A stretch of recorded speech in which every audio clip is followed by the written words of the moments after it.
Hello, Philadelphia! I'm Bruce Buffer. It's time for the Anthony Gorgano Show!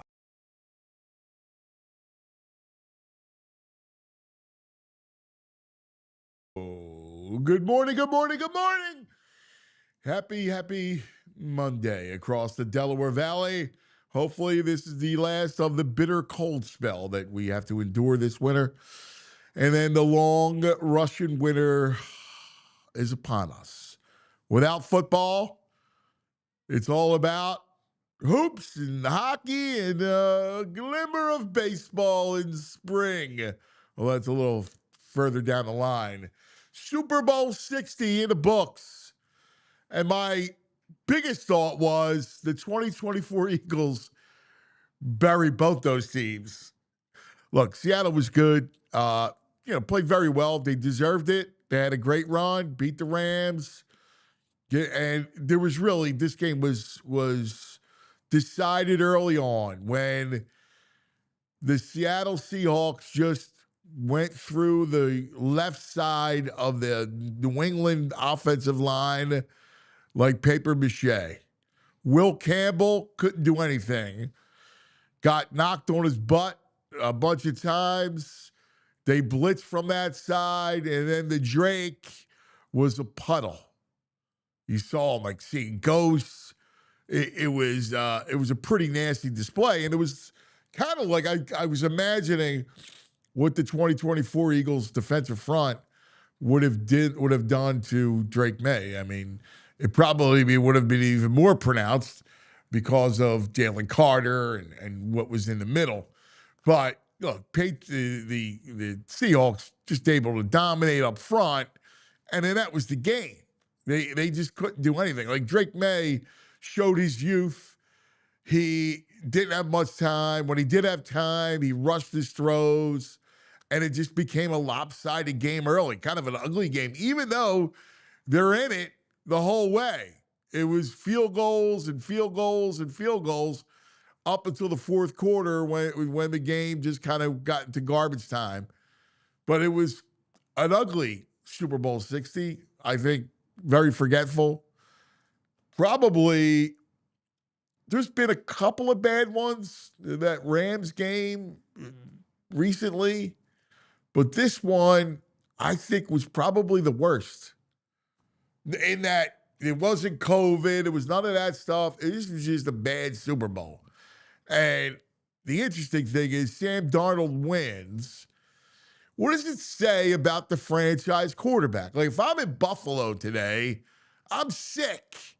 I'm sick to my stomach because the Bills would have put forward, it would have been a game. It would have probably been a great game if it was Bills in Seattle. And this was the Bills' year. And they couldn't get there. The franchise quarterback didn't make it, right? It wasn't Stafford. It wasn't Josh Allen. It wasn't Mahomes. It wasn't Lamar. It wasn't Burrow. It was Sam Darnold and Drake May. And I wonder if there's a lesson in there about, do you really need the franchise quarterback? Now, it's so hard to get one that when you get something close to it, you want to hold on to it for dear life. But again, look who has big years and they're able to win and able to go and roll. Not to say that Jalen's not a franchise quarterback, but he's not at the top tier. And, Eagles had no problem winning with Jalen. The Seahawks had no problem winning with Sam Darnold. Do you really need that quarterback? That's an interesting kind of discussion. And it's interesting for the Eagles. Now, the Eagles have one in Hurts, right? So you're going to redo this thing, and there's plenty of questions that we'll get into, but you're going to try to put it back together and hope that Mannion and his group can come in and kind of change the offense direction a little bit. But the shame is, as that game played out, you kept thinking, boy, Seattle's good, but they're not that good. They're a good team. Look, defensively, they're terrific. They really are. But when that Patriots line was that vulnerable, it just skipped the whole game. It goes back to, how do you win in this league? You win by a great offensive line. That's it. You got to build a great line. Build a great O-line and a D-line.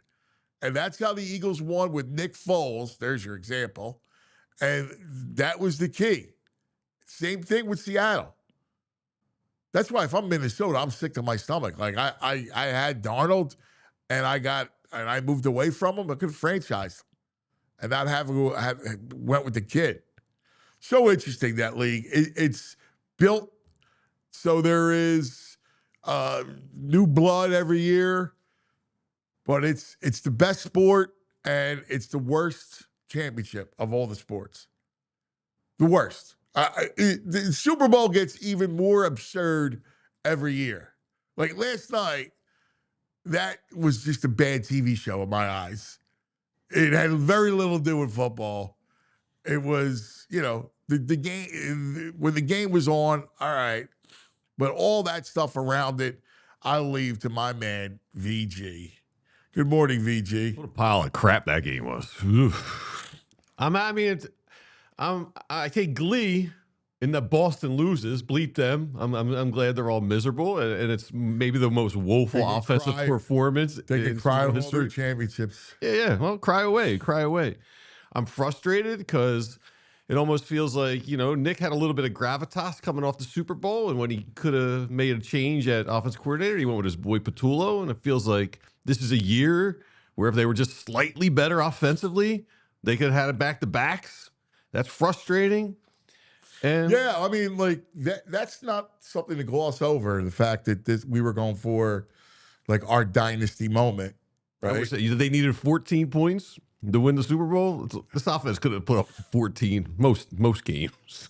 Like they were just slightly better. They weren't. They just were not good offensively. That's the shame of it. And this felt like we bust on Nick, but was that the Sirianni Bowl?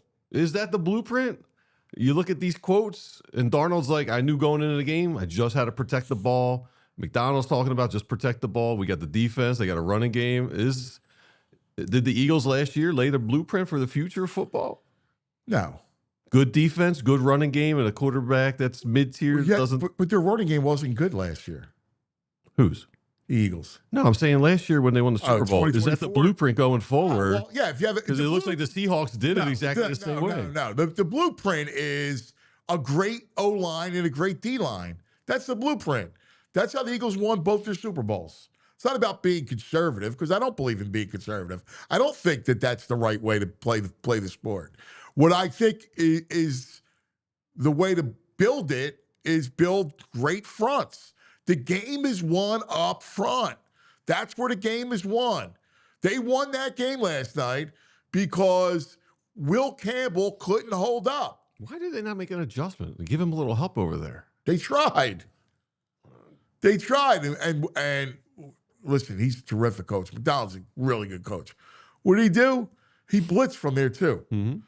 All the pressure came from that side. And then the kid, once the kid was rattled, he knew it. He was lost. He's 23 years old. Yeah, listen, I'm not blaming Drake May for it. Yeah.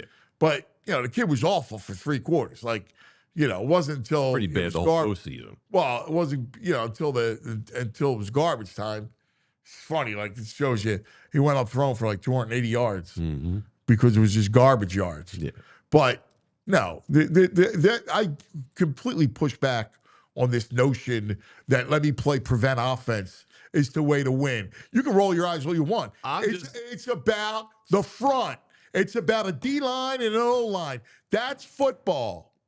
I'm with you and believe that. But when you see the quotes coming out of Seattle, I don't care about the quotes. But these are the people who just won the Super Bowl. The head coach is like, we play conservative ball. We want to take care of the ball. In that game, there was no need because they controlled the game. They knew that Drake May wasn't going to do anything. So, yeah, why expose Darnold to picks? For the first half of the game, I mean, the Patriots, it's not like the Seattle's offense was great either. I mean, they were just kicking field goal after field goal. I mean, at some point you can't They could. New England's defense is good. I mean, No, I'm saying, Bill like- Williams probably should have had 4 sacks. Yes. But I'm saying you're So it wasn't like they just turtled up the whole 3 quarters. who, the Seahawks? Yeah. But they played a conservative brand of football. I mean, they tried to go down the field. They tried to take shots. I mean, New England's defense is good. New England's front's legitimate. Mm-hmm. No, I don't believe that's. I'm just a messenger. I'm just saying what they're saying. I'm saying what they're saying. You're not, I don't care. It's not what it is. That's not how you win. They won because they were able to dominate the line of scrimmage. They played really well in the line of scrimmage. And then, look, you get a patient runner, and Walker had an amazing game. Dude, there was the one play where it looks like he just stopped hanging out. Yeah. Where am I going next? Yeah, it was amazing. Crazy. It was crazy. It really was. But, I mean, this whole notion of not imperiling the ball, there are times when you dial it back, but that's not a strategy. How you build a team is how you're going to build it. You need to build from the fronts, inside out. That's always been it. That's why the Eagles won in 2017, and that's why they won in 2024. All right. I'm just telling you what they're saying in the building, in the locker room. They're saying we didn't put the ball in peril, and that was a plan going in. Yeah, I'm telling you why they won. They won because of how I got they Andy dominated. Gargano telling me how they won, but I got Mike McDonald telling me how they I won. don't care. Whatever. You want to play it like that? Go ahead. Believe it. Nick Sirianni. So your thesis is Nick Sirianni is right. That's idiotic. He's laid out the future of football. Stop. Why are you tweaking me on a Monday when it's freezing cold out? Like, you really got to stick the blade in? You really got to do that? You really got to poke? What was your favorite commercial? I hate this guy. Where's Jamie at? Get him out of here. I can't take him. On a Monday, I'm gonna leap out of my skin. I hated that day. And listen, I'm a complete weirdo. All right? Complete weirdo. I get it. But I'm aggressively uninterested in those commercials and the halftime show, which sucked. Everything about it, that TV show yesterday was unfootball-like. Good. This is your time. Wax poetically. I'm not trying to get beat up here today. No. Wax Under threat poetically of violence, I will about how taking it was great to see pleading the Urkel. Fifth Amendment. How it was great to see Urkel on a TV on a commercial. Listen, man, there was some good music in those commercials. You got nice Phil Collins, Take a Look at Me Now, and the Liquid IV one. The Xfinity one was fantastic, which Xfinity one was great. We played that on Friday. Yeah, Levi's were good. What was the Levi's one? It was they're the original behind every original, and they showed the backside of people through the generations. Oh, really? Even the iconic like Bruce Springsteen Levi's cover, Born USA. Yeah, I thought iconic bucks through the years. I didn't watch the commercials closely. Uber Eats with Bradley Cooper, Matthew McConaughey, where someone realized that football, the argument is football is not always about food. And I think as a McConaughey's like, why does the Hall of Fame look like a juicer? And they put that little juicer up next to it, the thing you squeeze oranges on. Yeah, that was funny. Like, oh my God, how did we not notice? It looks like a juicer. We've been looking at this forever. That was actually awesome. Like, that was funny. Now I can't look at that building without thinking of it looked like a juicer. Yeah. Yeah, that was good. Yeah, so, there's a Premier League one with a little Motley Crue music in it. That was solid. I didn't miss Guy Fieri, your favorite? We start the show, right? Before we start the show, he's going in all about commercials. And he brings up Guy Fieri. Now, I'm not a big Guy Fieri fan. I don't, the whole look or whatever. And I go, he's a J.O. And he's like, oh, all he does is promote small businesses to make me feel like a heel for saying he's a J.O. So then my response was, his look is a J.O. look. I don't argue that. I didn't realize. He is a Guy Fieri. I'm surprised I'm not surprised you're a big Guy Fieri fan. Not a big Guy Fieri. It's your boy. It's what you aspire to be. Oh, the what was it? The Ben Affleck, the Durkin, whatever. That was all right. There was a few. What ones. was the Ben Affleck one? Was it like was it for donuts? The Dunkin' Donuts place? Or Oh, something? it was Dunkin' Donuts. There were a bunch of cameos. Tom Brady there. did a cameo with a wig on. Jennifer it. Aniston was in it. Yeah, Jennifer. That was the Aniston. 90s. That was Urkel. That Urkel was in that one. I don't know. Yeah. That was the 90s one. They had, who they had? They had Joey from Friends. They had all the sitcom people. They had. Billy Junk Wax saying Guy Fieri commercial was legendary. Really? Yeah, Mickey Durkin's Where You Might Kill Me Today. What was the Linda Gator?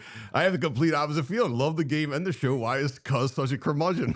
Really? Yeah, Linda. Yeah, Linda. Wow.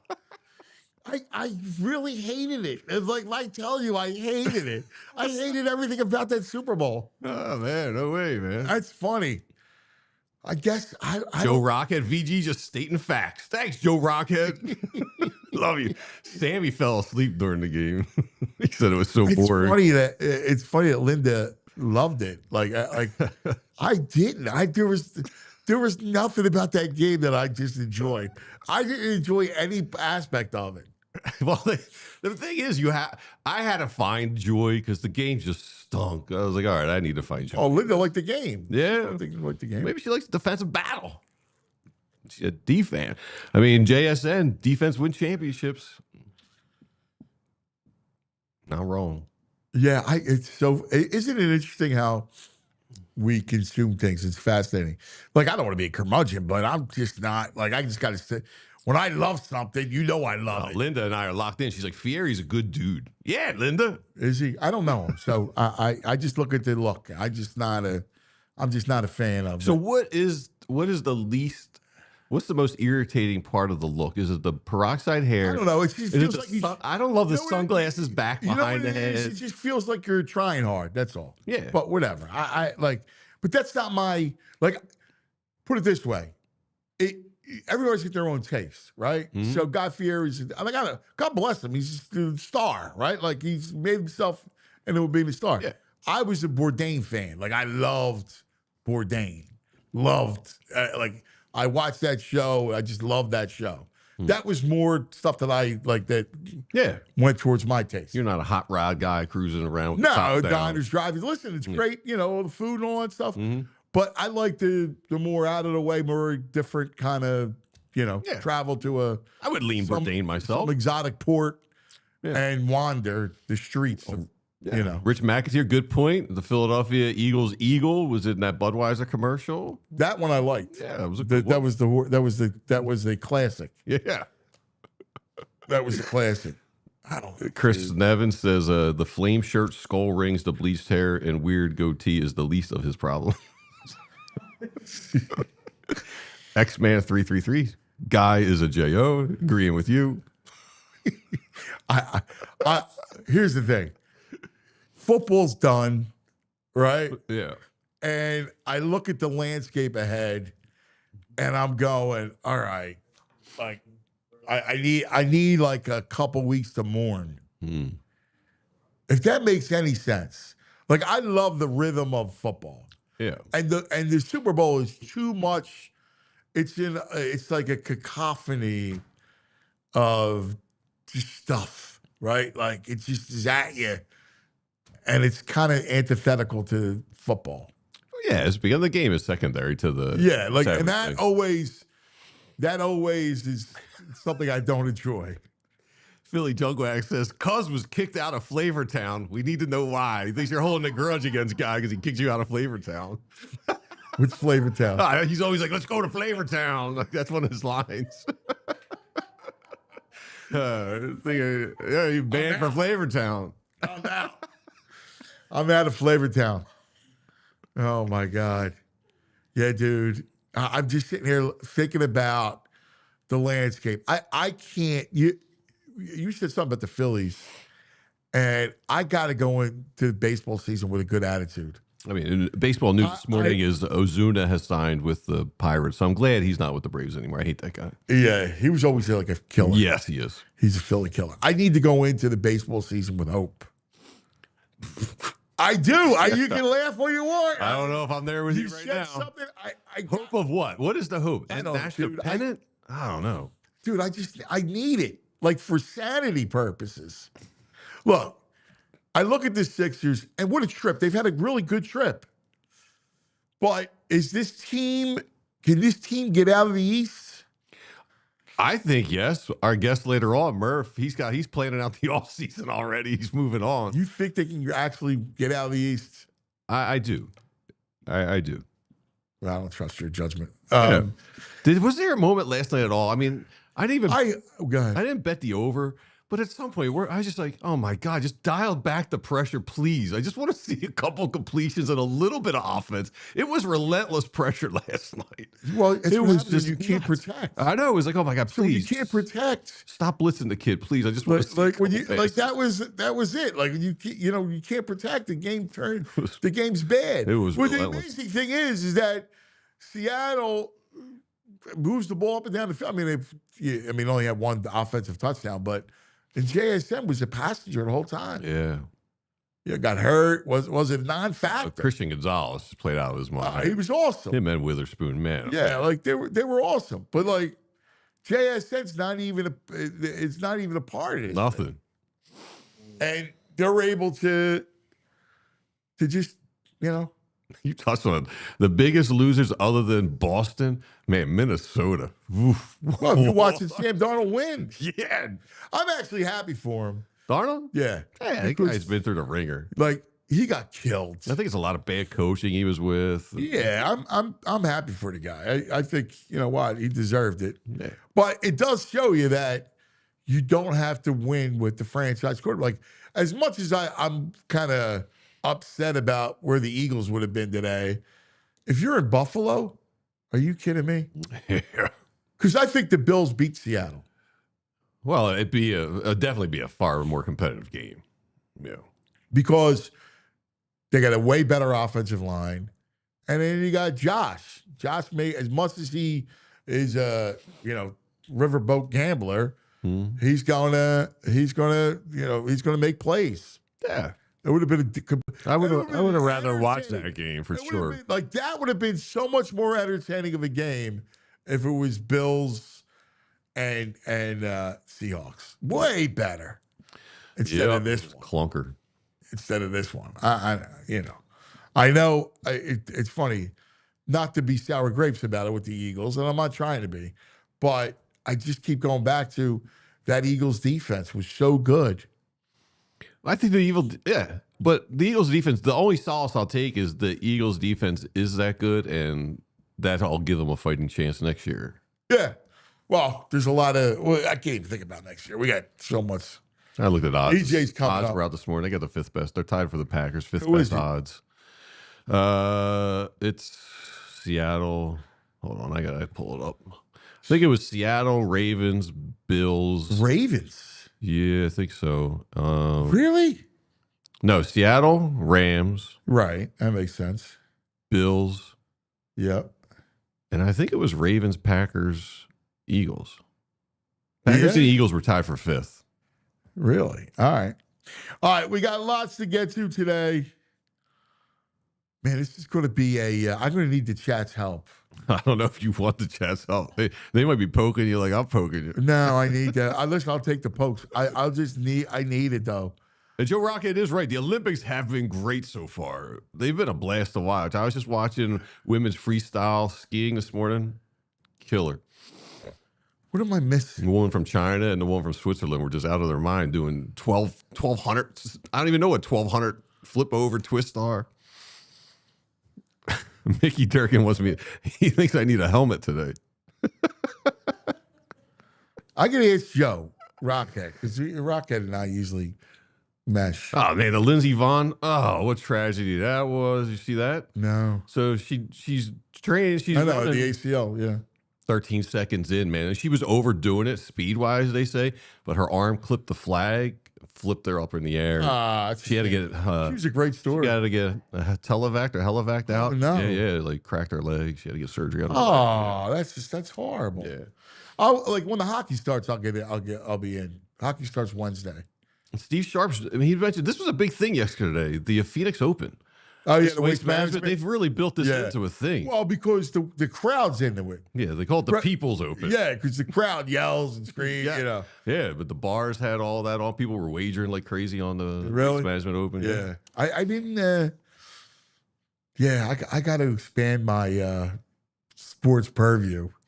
I'm so locked in. Did you ever think you would say that? Like, you watch it, you consume almost everything. Yeah, but that's the problem. I consume everything of a small, like, I'm the idiot watching, Mariners and Cubs at 10:30 at night, or, college football or whatever. Mm-hmm. Joe Rocket's trying to get me punched. He's saying team figure skating was great. Good. I'm kind of out on team figure skating. Enjoy yourself. I can't. I listen. I make no bones about it. The Olympics not my again. I like the hockey. That's it. Oh yeah, the curling was solid this week. There was one move the dude on curling had. Oh man. Yeah, I'm going to walk out and be done. Shane Riley, I hear you on the curling. Oh, here's Philly Junkie. Got to get cousin to curling. Curling is popular. That's the big rocks. You slide around, you throw them stones. Slide the stones on the ice. You got the little mop and the broom. Right, the broom. Yeah, I'm Yeah. out. Yeah. I got to take a time out. I need EJ up here. Wow. Let's talk about the Bet Park Sportsbook online casino app. We will let you know the winner of whoever won the tickets, season tickets 27. See, the beauty of the Bet Park Sportsbook online casino app is they got always something fun. And for yesterday's big game, they were giving away season tickets to the 27 season. A lot of fun. They do everything big. So, look, now the football's behind us. Hoops, Sixers in action tonight against Portland to end the road trip. We got March Madness on the horizon. Great college basketball. That's where VG and I can agree. So you can check it out. All your favorite casino games, a live dealer blackjack and roulette and craps, and all the hottest online slots. You got them right there on the Bet Park Sportsbook online casino app. Check it out. Go to betparks.com for all the details. You got to be 21. You got to be in PA, New Jersey, Michigan, Maryland. If you have a gambling problem, please call 1-800-GAMBLER.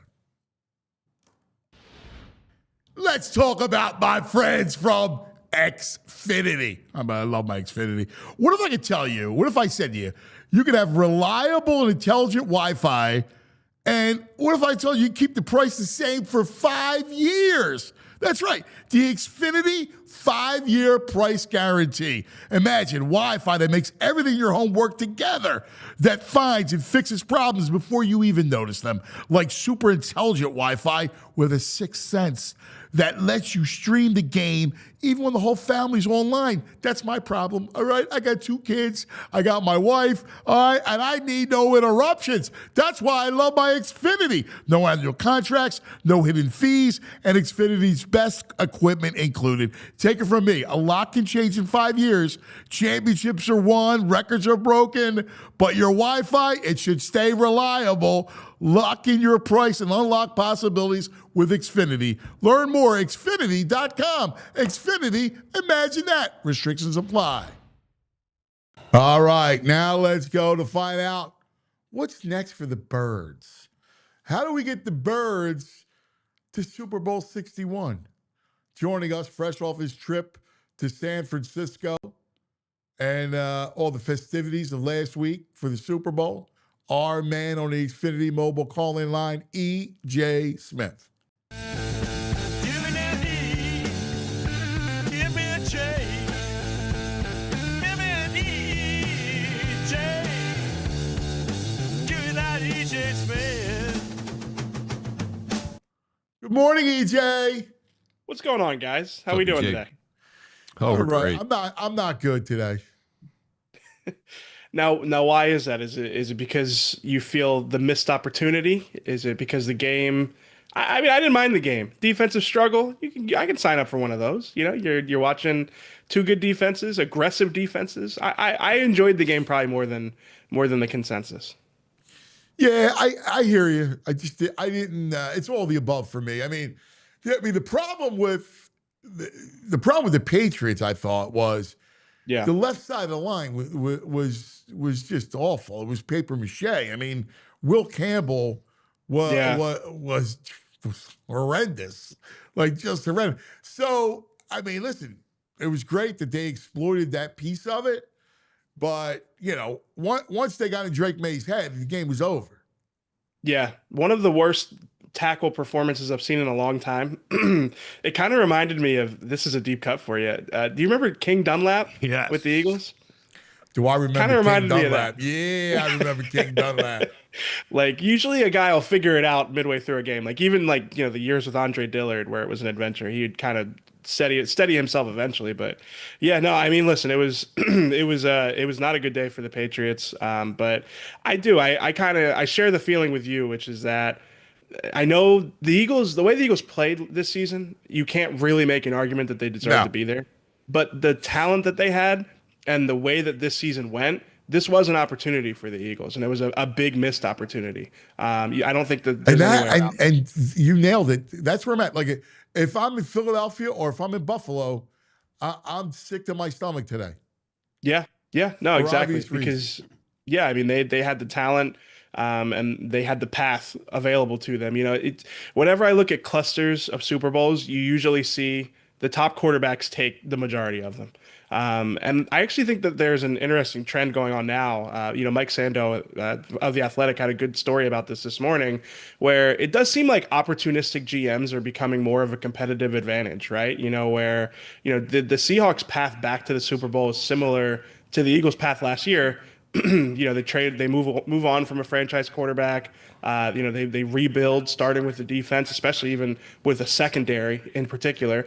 And really both of those organizations have been really aggressive in how they've rebuilt. So I do think that if you're an Eagles fan, maybe that's a silver lining, is it feels like opportunistic GMs are kind of having this moment. But at the end of the day, like if you made me guess right now how the next three Super Bowls go, I would guess Pat Mahomes or Josh Allen will be taking home at least two of the three.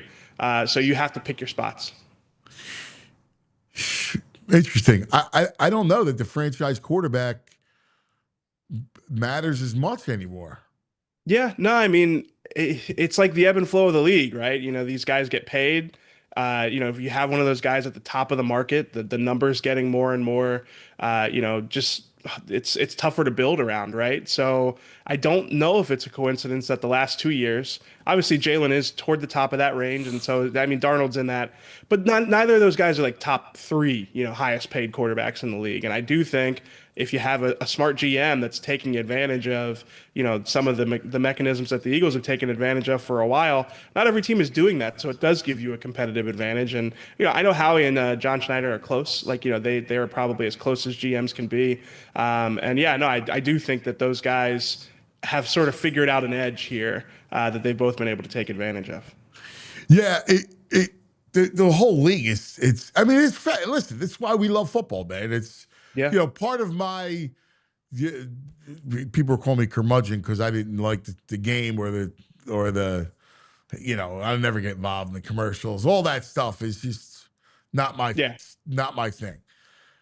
I'd rather watch A&M versus Georgia. I don't know. I mean, I love that. Like to me, it's just more pure of the sport. But Conference championship weekend is like that too. It's a little bit, I don't know if it's because of the layoff, maybe all the media stuff, but conference championship weekend feels like the purest weekend of football, right? Where it's like teams really going for it. Like we belong to be here. Let's let it rip. Super Bowl kind of has that nervy feel to it a lot of the time. yeah, Yeah. it's just the rhythm of the game is off. Yeah. It's too long between plays. Like the spots are like it's and when you're there. It's not fun when you're there. It's such a better watch on television because when you're Yeah. there, the time between plays or between series is Yeah. tough No, possessions. it's funny. It's funny you say that because I've been at the last three, and then this year I was home, and a couple of my buddies were like, "Oh man, like you didn't want to go to the game, like you're crazy." And I was like, honestly, like I'd rather sit and watch it with my dad. I don't get to watch a lot of games with my dad, so that's part of it too. But it's like I'd rather sit there, eat some chili, eat some Yeah. wings, have a good time, watch the game at home. Like, if the Eagles are there, obviously it's different. But if it's a neutral, I do think it's a better viewing experience at home for that reason. Yeah, it is. It's funny. You know what's interesting is do you watch with your father? Yeah, I do. Yeah. So, do any kids around?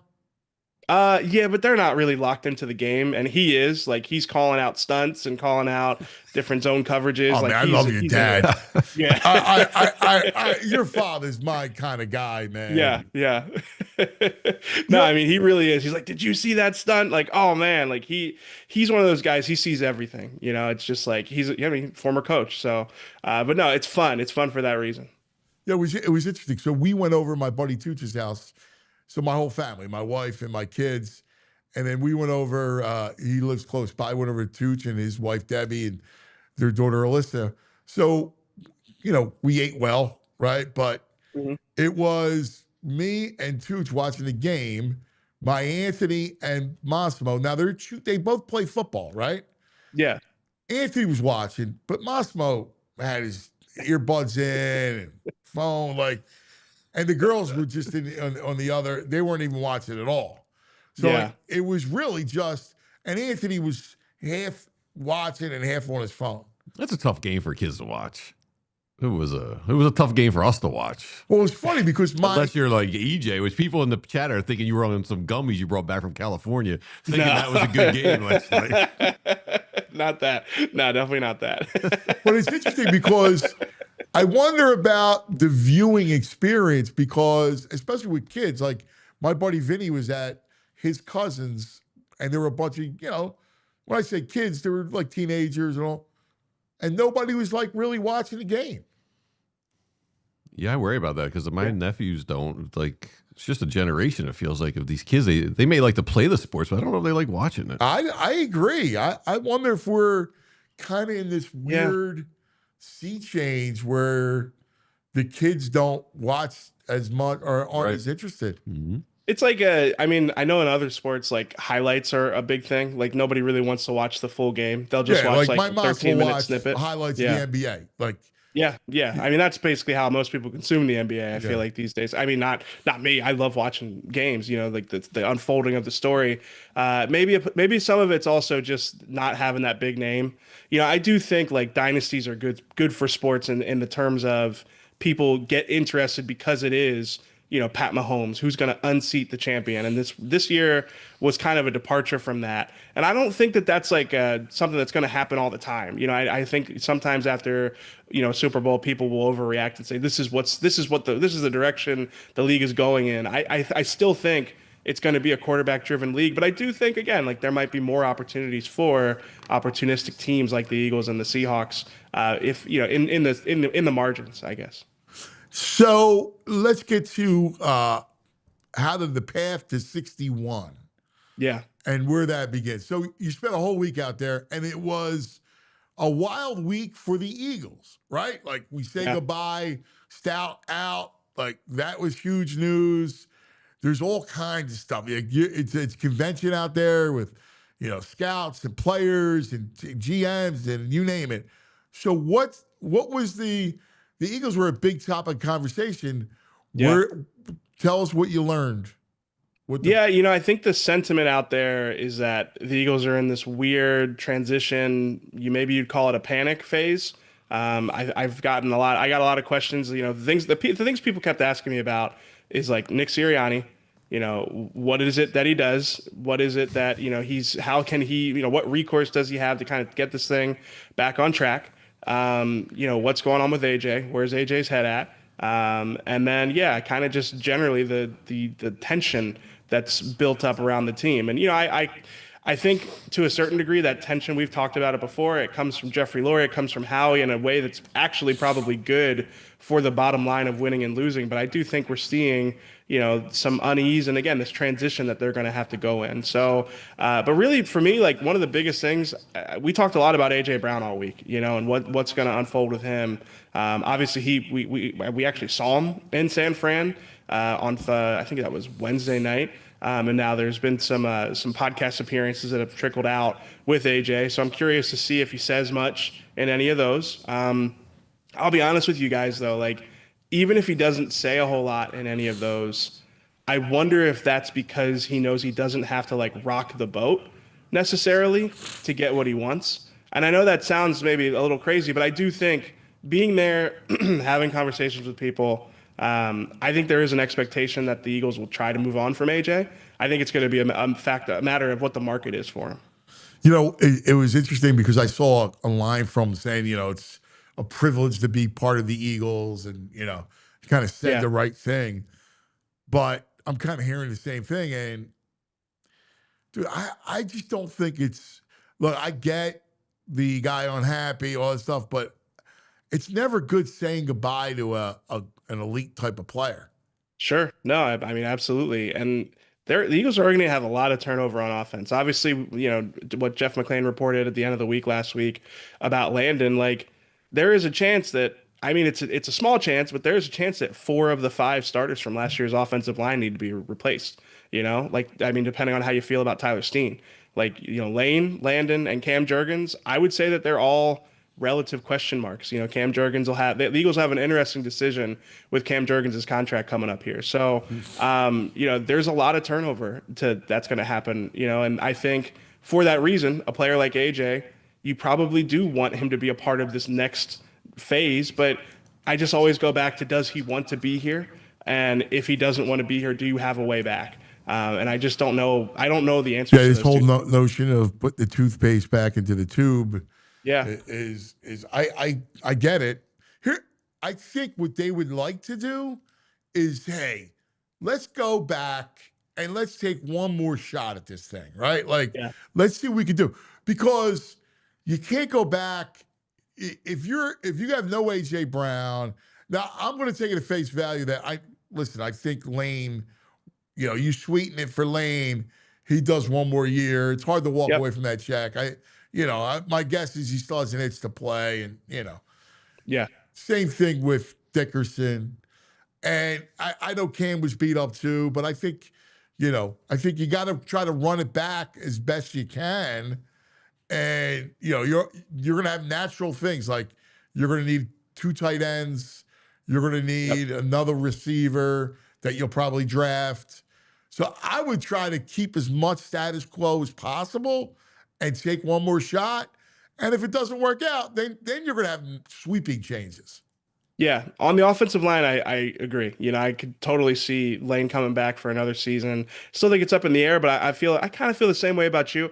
I think you and I, we hear like something that's probably pretty neutral, but just guessing, like, just knowing Lane, you kind of feel like it'll probably be, one more season for him. And then, for the rest of those guys, again, the Eagles will have decisions to make with some of these. And obviously Landon is kind of the unknown there now. But I think that they'll probably have most of those guys back.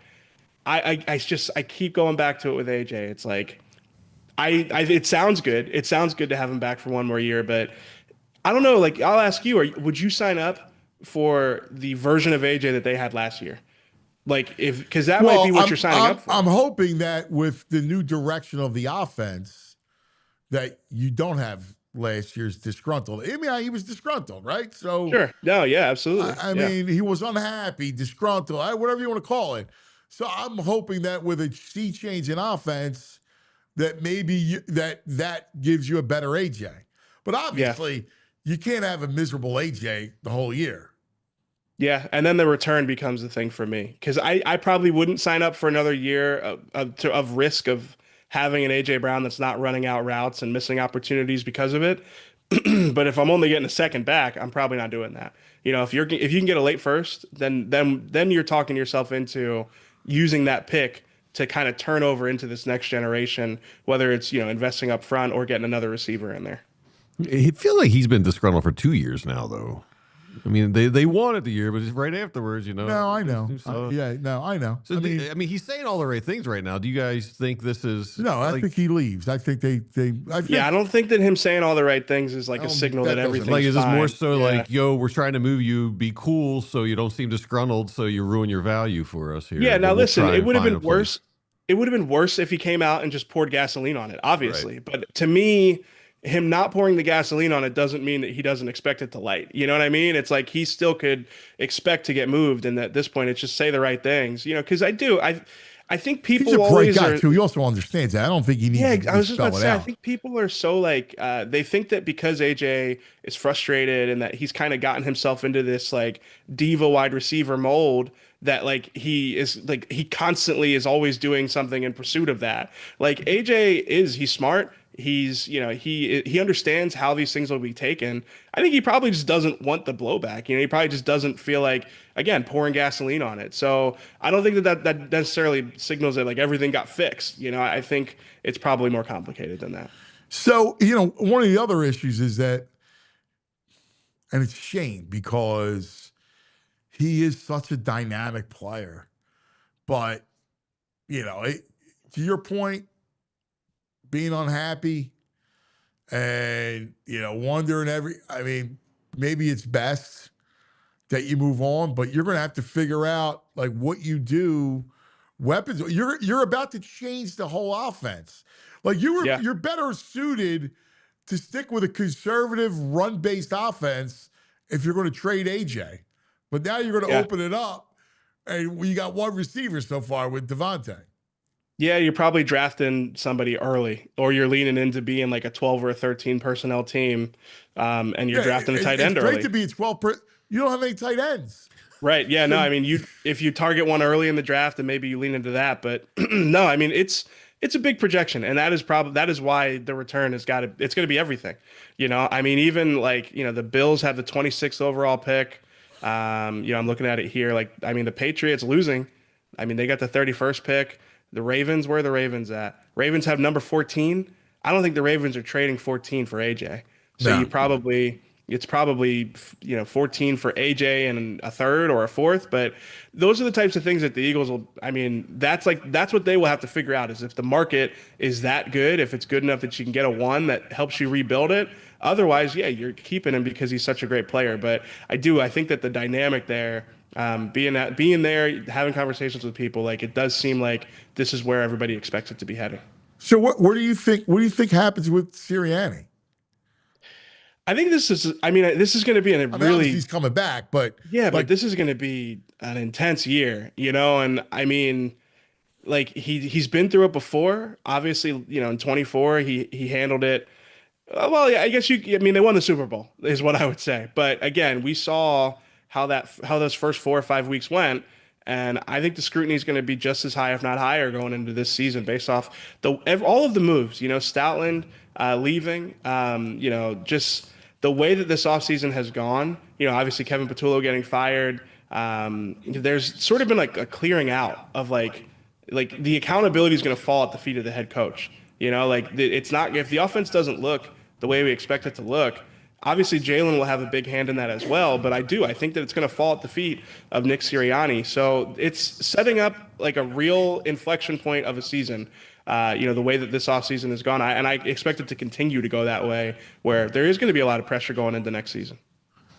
Yeah, I don't see any way around it because, and the whole Mannion Grizzard and there's not a lot of years stacked up over there of experience. How does that play out? Yeah, and let me tell you, and who's in charge, right? Like, yeah. Let's talk about the whole Stoutland fallout. Yeah, I mean, the Stoutland thing, I think it's probably a reflection of the organization across the board, but I do think that Nick, if you're just looking at it from an objective standpoint, like you would have liked for Nick to be able to navigate that, because I really do think it comes down to the personality dynamics at play. Because I think, we talked about it last week. Like, you separate Jeff Stoutland, the run game coordinator, from Jeff Stoutland, the offensive line coach and the player developer. You don't want to lose the latter. You don't want to lose that player, that coach, one of the best developers in the NFL. So I think that is a reflection of Nick. And it's an interesting dynamic where all three of the top people in your brain trust in your organization have this intense, urgent, win now personality. They can all be, for lack of a better word, like controlling. And, I think that they all have earned some equity from the fact that they've won. And I've said before, I think that Jeffrey Lurie and Howie Roseman having that mindset is good for the organization. But yeah, I think with the Stoutland thing, that's a huge hole to replace. Maybe they'll get a good run game coordinator in. Maybe Matt Heffy will be that for them. But they've got some big question marks on the offensive line, and I don't know who they're going to bring in to kind of address those. And I don't know if they'd be better for them than Jeff Stoutland. Do you guys think the stripping of the run game coordinator during the season, was that just Nick doing it himself, or was that with Jeffrey or Howie saying it's okay? My read on that was actually that like Stoutland was the one who said like he didn't want the title anymore because they took so many of they took so much of the role away from him. And I think you'll get mixed reviews talking to people around the league about like the significance of that title. It's definitely like a newer title, and I think. Some people say it holds weight. Others say it really doesn't hold a lot of weight. But no, my read on that, I think it was Tim McManus that had that in a report that it was Stoutland that said like he didn't want the title anymore. All right, so let me clarify. So maybe not the title, but just stripping him of his duties in a sense that he's probably going to get irritated with that. Is that solely a Nick move? I would guess that's probably more Nick than Howie or Jeffrey. Trying to implement more under center, more play action. Now that's a guess. That's not. I haven't heard a whole lot on whether or not there was. Yeah, I don't think it's. I don't think it's Howie and Jeff.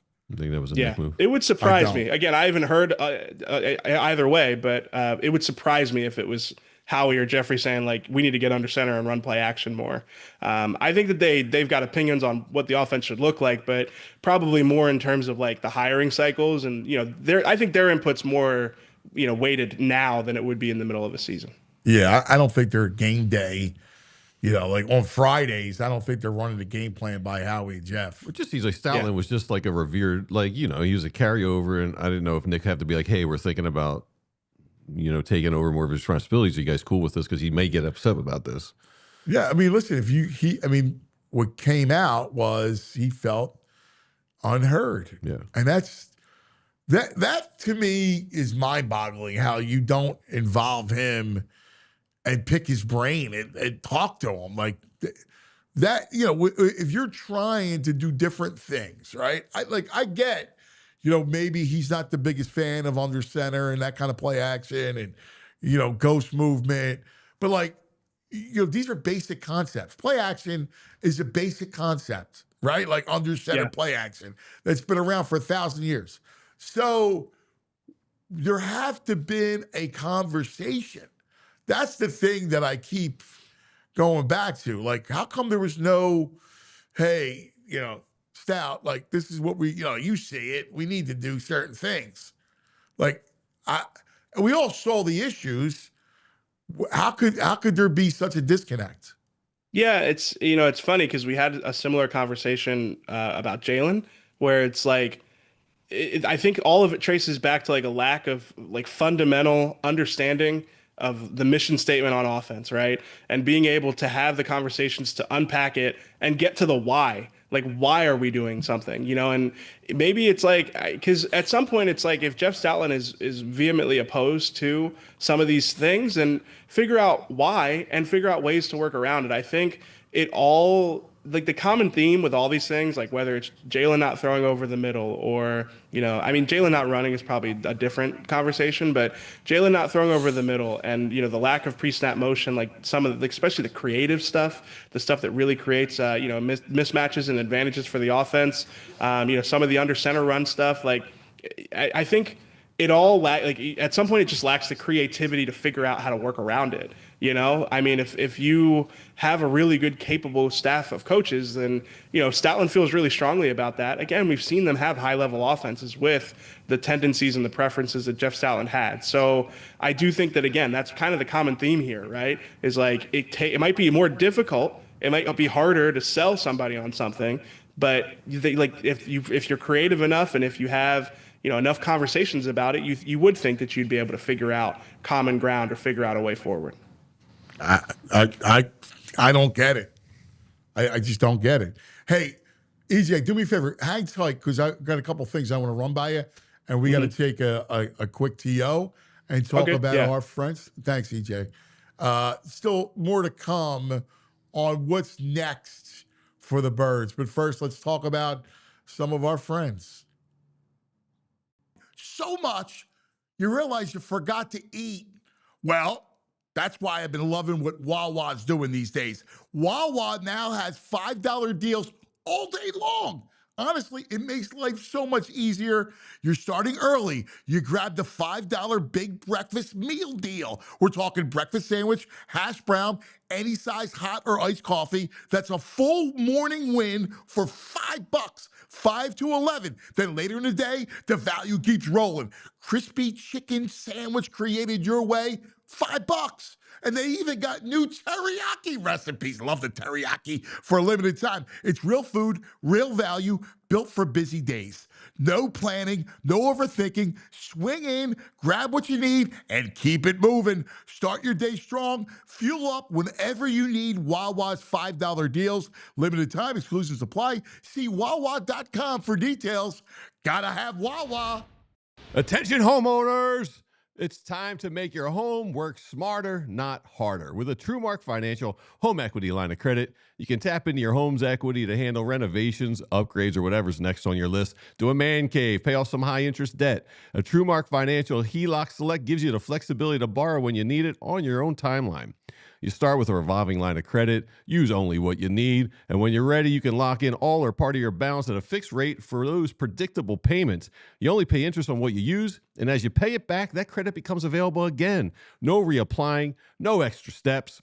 With competitive rates compared to most unsecured loans and flexible repayment options, this could be a smart move for your home and, more importantly, your wallet. Learn more about TrueMark Financial's home equity line of credit at TrueMark.com or stop by one of their 24 branch locations to get started. TrueMark Financial, they are federally insured by the NCUA. They are an equal opportunity lender, NMLS 404938. Cuba! We're back live with our man from all PHLY Birds on the Xfinity Mobile call-in line, EJ Smith, fresh off his week at the Super Bowl and all the talk around it and all the scuttlebutt. So, with all that needs to be done, right, on offense, let's talk about defense. So, it appears that Vic Fangio will, well, I know we've been on top of this. He's coming back. But this will probably be his swan song. My guess is that this will be it. What are they going to look like defensively? Yeah, I mean, they have some big question marks at both linebacker and safety. You know, like with Reed Blankenship and Nakobe Dean both entering free agency. We heard from Nakobe at the Super Bowl. He said that you know, he wants to be back, but Nakobe's a smart guy. I think he understands like how unlikely it is that he will be back. I mean, listen, him and Milton Williams even more so. Like I said it about Milton last year, it's like the Eagles don't usually let, you know, talented homegrown players walk in free agency. But I think that they painted themselves into a corner, understandably so, by drafting Jahad Campbell. So, you know, I think that those two will be important to watch. I think I could see Reed coming back more than I could see Nakobe. But even still, I think that they're going to have to. The tricky thing is that they're going to be more in retention mode on defense than really acquisition mode. I think the offense is going to require so much that free agency and the draft, especially the premium, the best opportunities they have in the draft, those first few rounds, I think it's going to be heavy offense. So you're probably looking at a similar group, but still a really talented group as long as they can keep some of these free agents. All right, what's the pathway with Jordan Davis and the new deal and Jalen Carter, who's a year behind?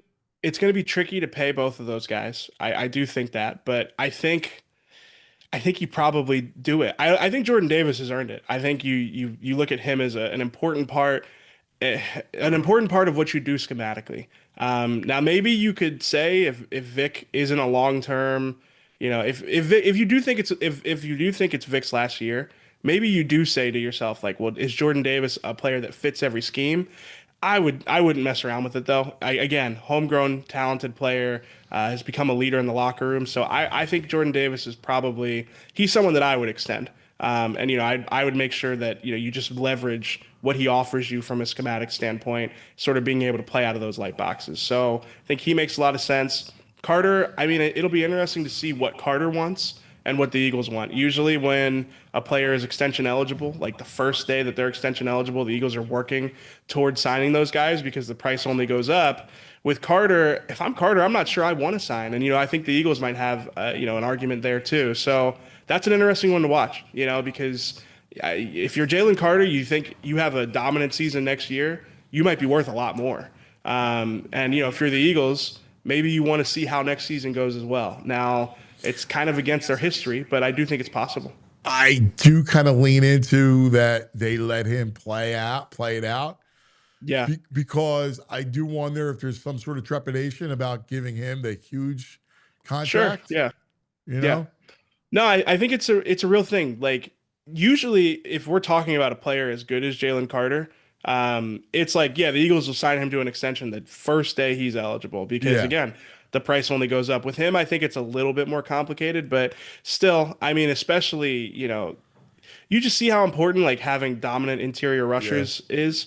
Last night. I mean, obviously there was a lot of edge pressure last night too, but you need to have Well, when guys who can wreck Will games. Campbell can't block, I mean, Exactly. Yeah, but you need to have guys who can wreck games in those types of situations. So, I think that those two guys are going to be priorities for him. Yeah, it's just how you play because you can still tag him after next year. Sure. Yeah. And the thing about Jalen Carter is like his ceiling is a player that doesn't really conform to the defensive tackle market at all. He is good enough that he could be best, highest paid player, highest paid non-quarterback in the NFL if he has a big season. We talked about that before the season, and I think now he probably would be somebody that you'd feel comfortable tagging. Again, the Eagles don't usually operate that way, but with him, I think there could be an exception. Yeah. So, all right, we've heard from a lot of people. You know what we haven't really heard from? Barkley. Yeah. With all the, all the stuff going on, where are we at with Saquon and what's the right path going forward? Yeah, I mean, I think, with running backs that are getting close to that 30-year-old mark, you ride him as much as you can. I think he's going to be a volume guy. Obviously Tank Bigsby was interesting last year, but I don't know. I said all last season, I didn't think that Saquon looked much different.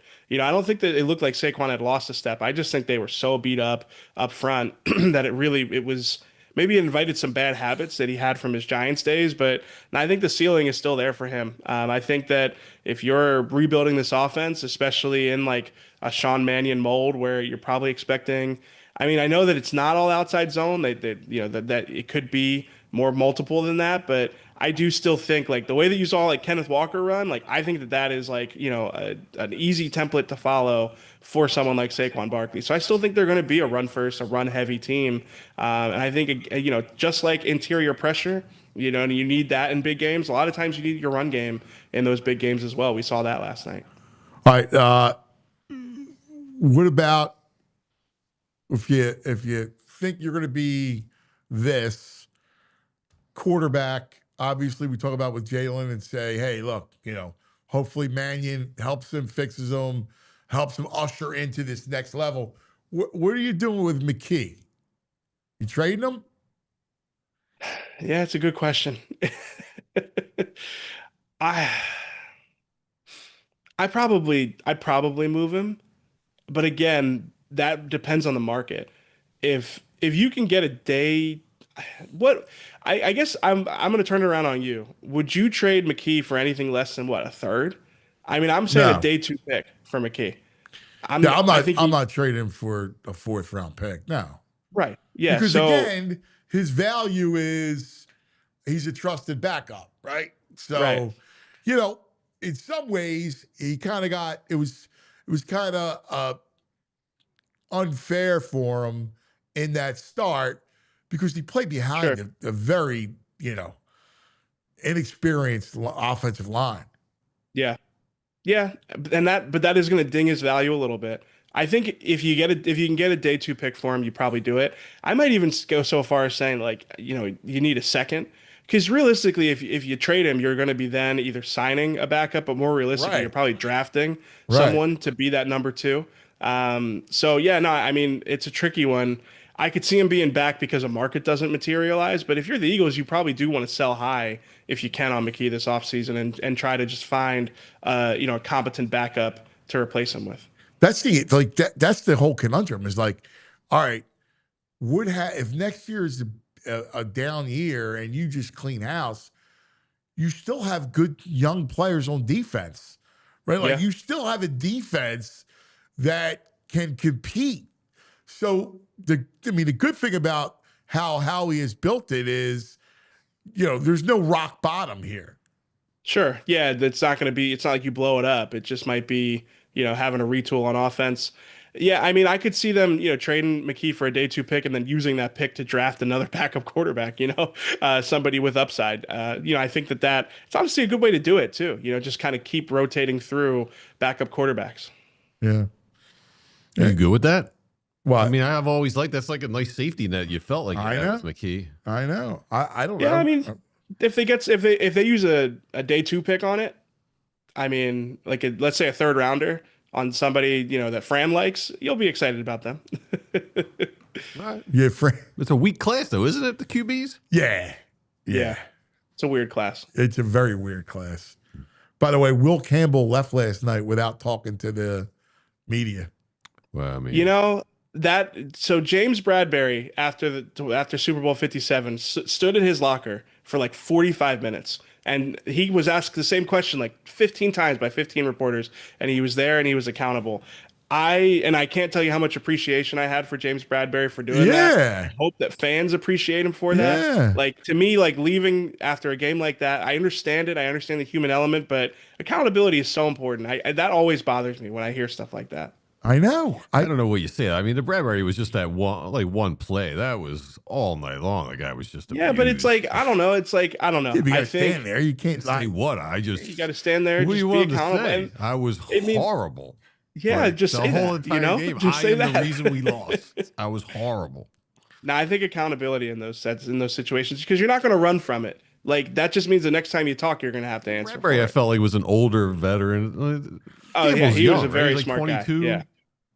Yeah, he's a young guy. I just, it's important to be out there and just take it. Be accountable, be responsible for it. You want to do that. What is that? The ninjas or whatever. They take the big sword. It's like, come on, man! Like, he's just gonna murder himself out there in front of the camera. But again, to EJ's point, like there's grace in standing there, and I think and knowing that he's 22 years old, right? Yeah. Yeah, that I mean, he's a young nobody's player. going to be killing him. Yeah, nobody. There's not a reporter there that's going to be like, peppering him with questions. It would be genuinely trying to find out what happened. Yeah.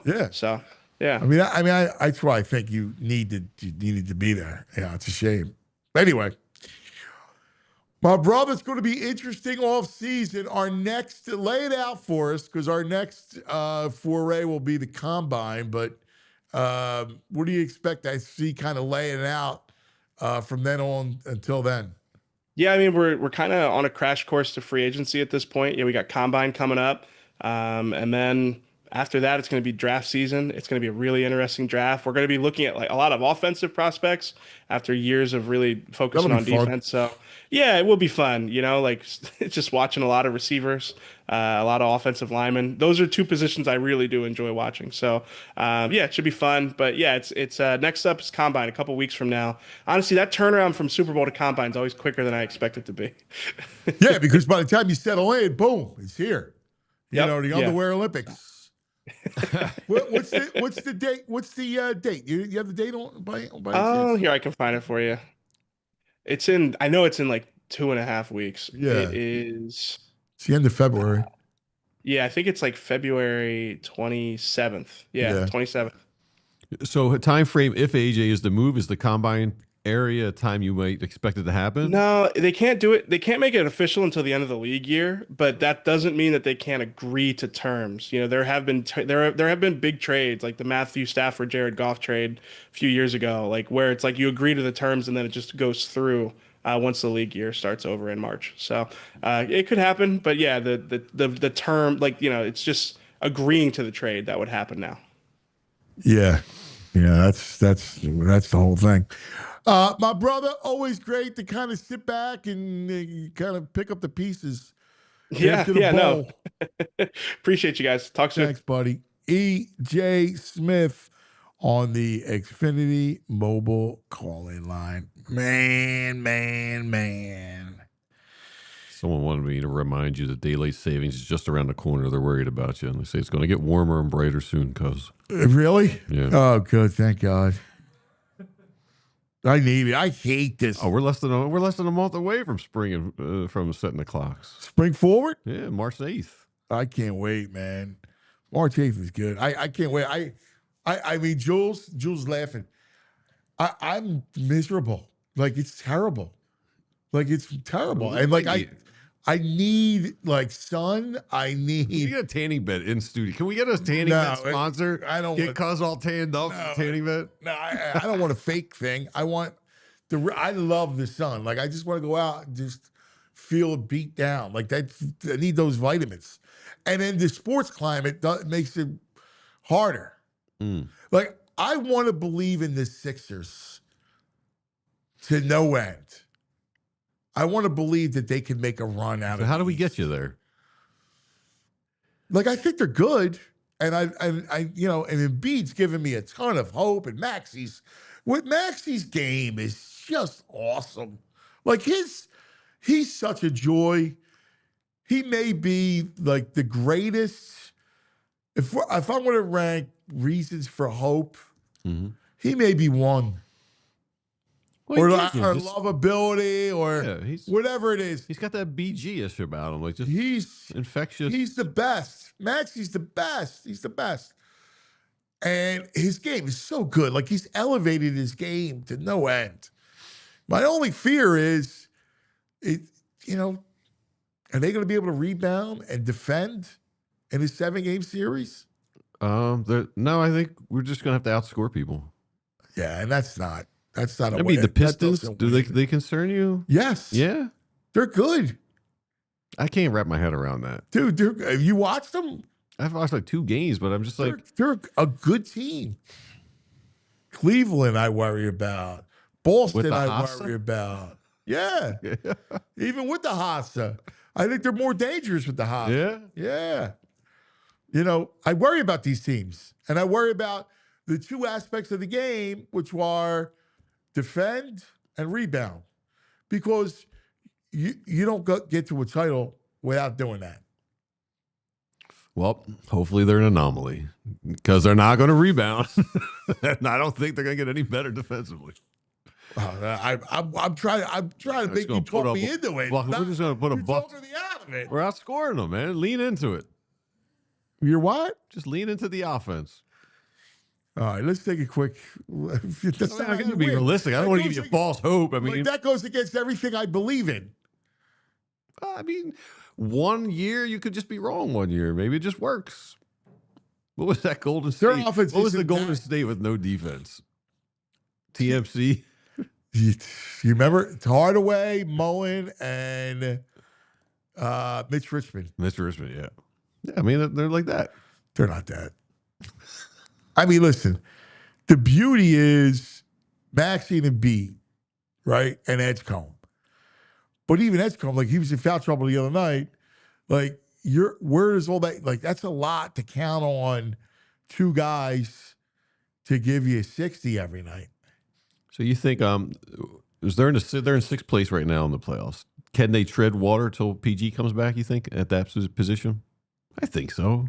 I don't think they're a play-in team at all. No, I'm hoping not. I mean, listen, I think they have a puncher's shot at making a little bit of a run.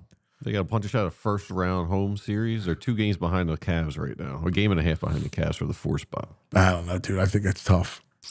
I hope so. I mean, they're playing a nice road trip, and it was good wins.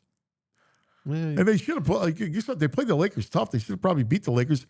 Luka goes out early, gets hurt. I hate Austin Reeves. He might be my number one hate to face. Yeah, but that's the problem, man. Defend, they don't defend. No. All right, let's take a quick TO and talk about our friends. Let's talk about Parks Casino and the great place for headline entertainment. Look, we're going to have a lot of free time. Spend your free time and downtime at Parks Casino. Great restaurants, great shows, national headliners. You got an unforgettable night out. How about tickets still available? Coming up, we got March 6th, 90s Rockers Candle Box. Saturday, March 14th, Tracy Morgan. Got a the great Tracy Morgan. March 20th, 21st, the hilarious comedian Anthony Rodia for 2 nights. April 3rd, Cheap Trick. Oh, Hall of Famers. Saturday, April 18th, Melissa Etheridge. Thursday, May 14th, Jacob Dylan and the Wallflowers. June 6th, the Long Island Medium. That's right, Teresa Caputo. Wayne Brady, July 18th. ParksCasino.com to buy tickets for all shows. Parks Casino. You're going to be 21. Gambling problem, call 1-800-GAMBLER. Looking for a car? Looking for a truck? Looking for an SUV? Elkin Chevrolet's got you. Elkin Chevrolet, they're run by 3 brothers. Real brothers, local guys. They're at the dealership every day making sure everything's going smooth. And right now, they're putting on a President's Day sales event, and the deals are bigger and better than ever. You need a truck? They've got it. Looking for an SUV? They got that too. They got your Silverados. They got the nice Blazers. They got the big, comfortable Suburbans and Tahoes. Every vehicle comes with the kind of service that makes you feel like you're part of the family, because they are a family.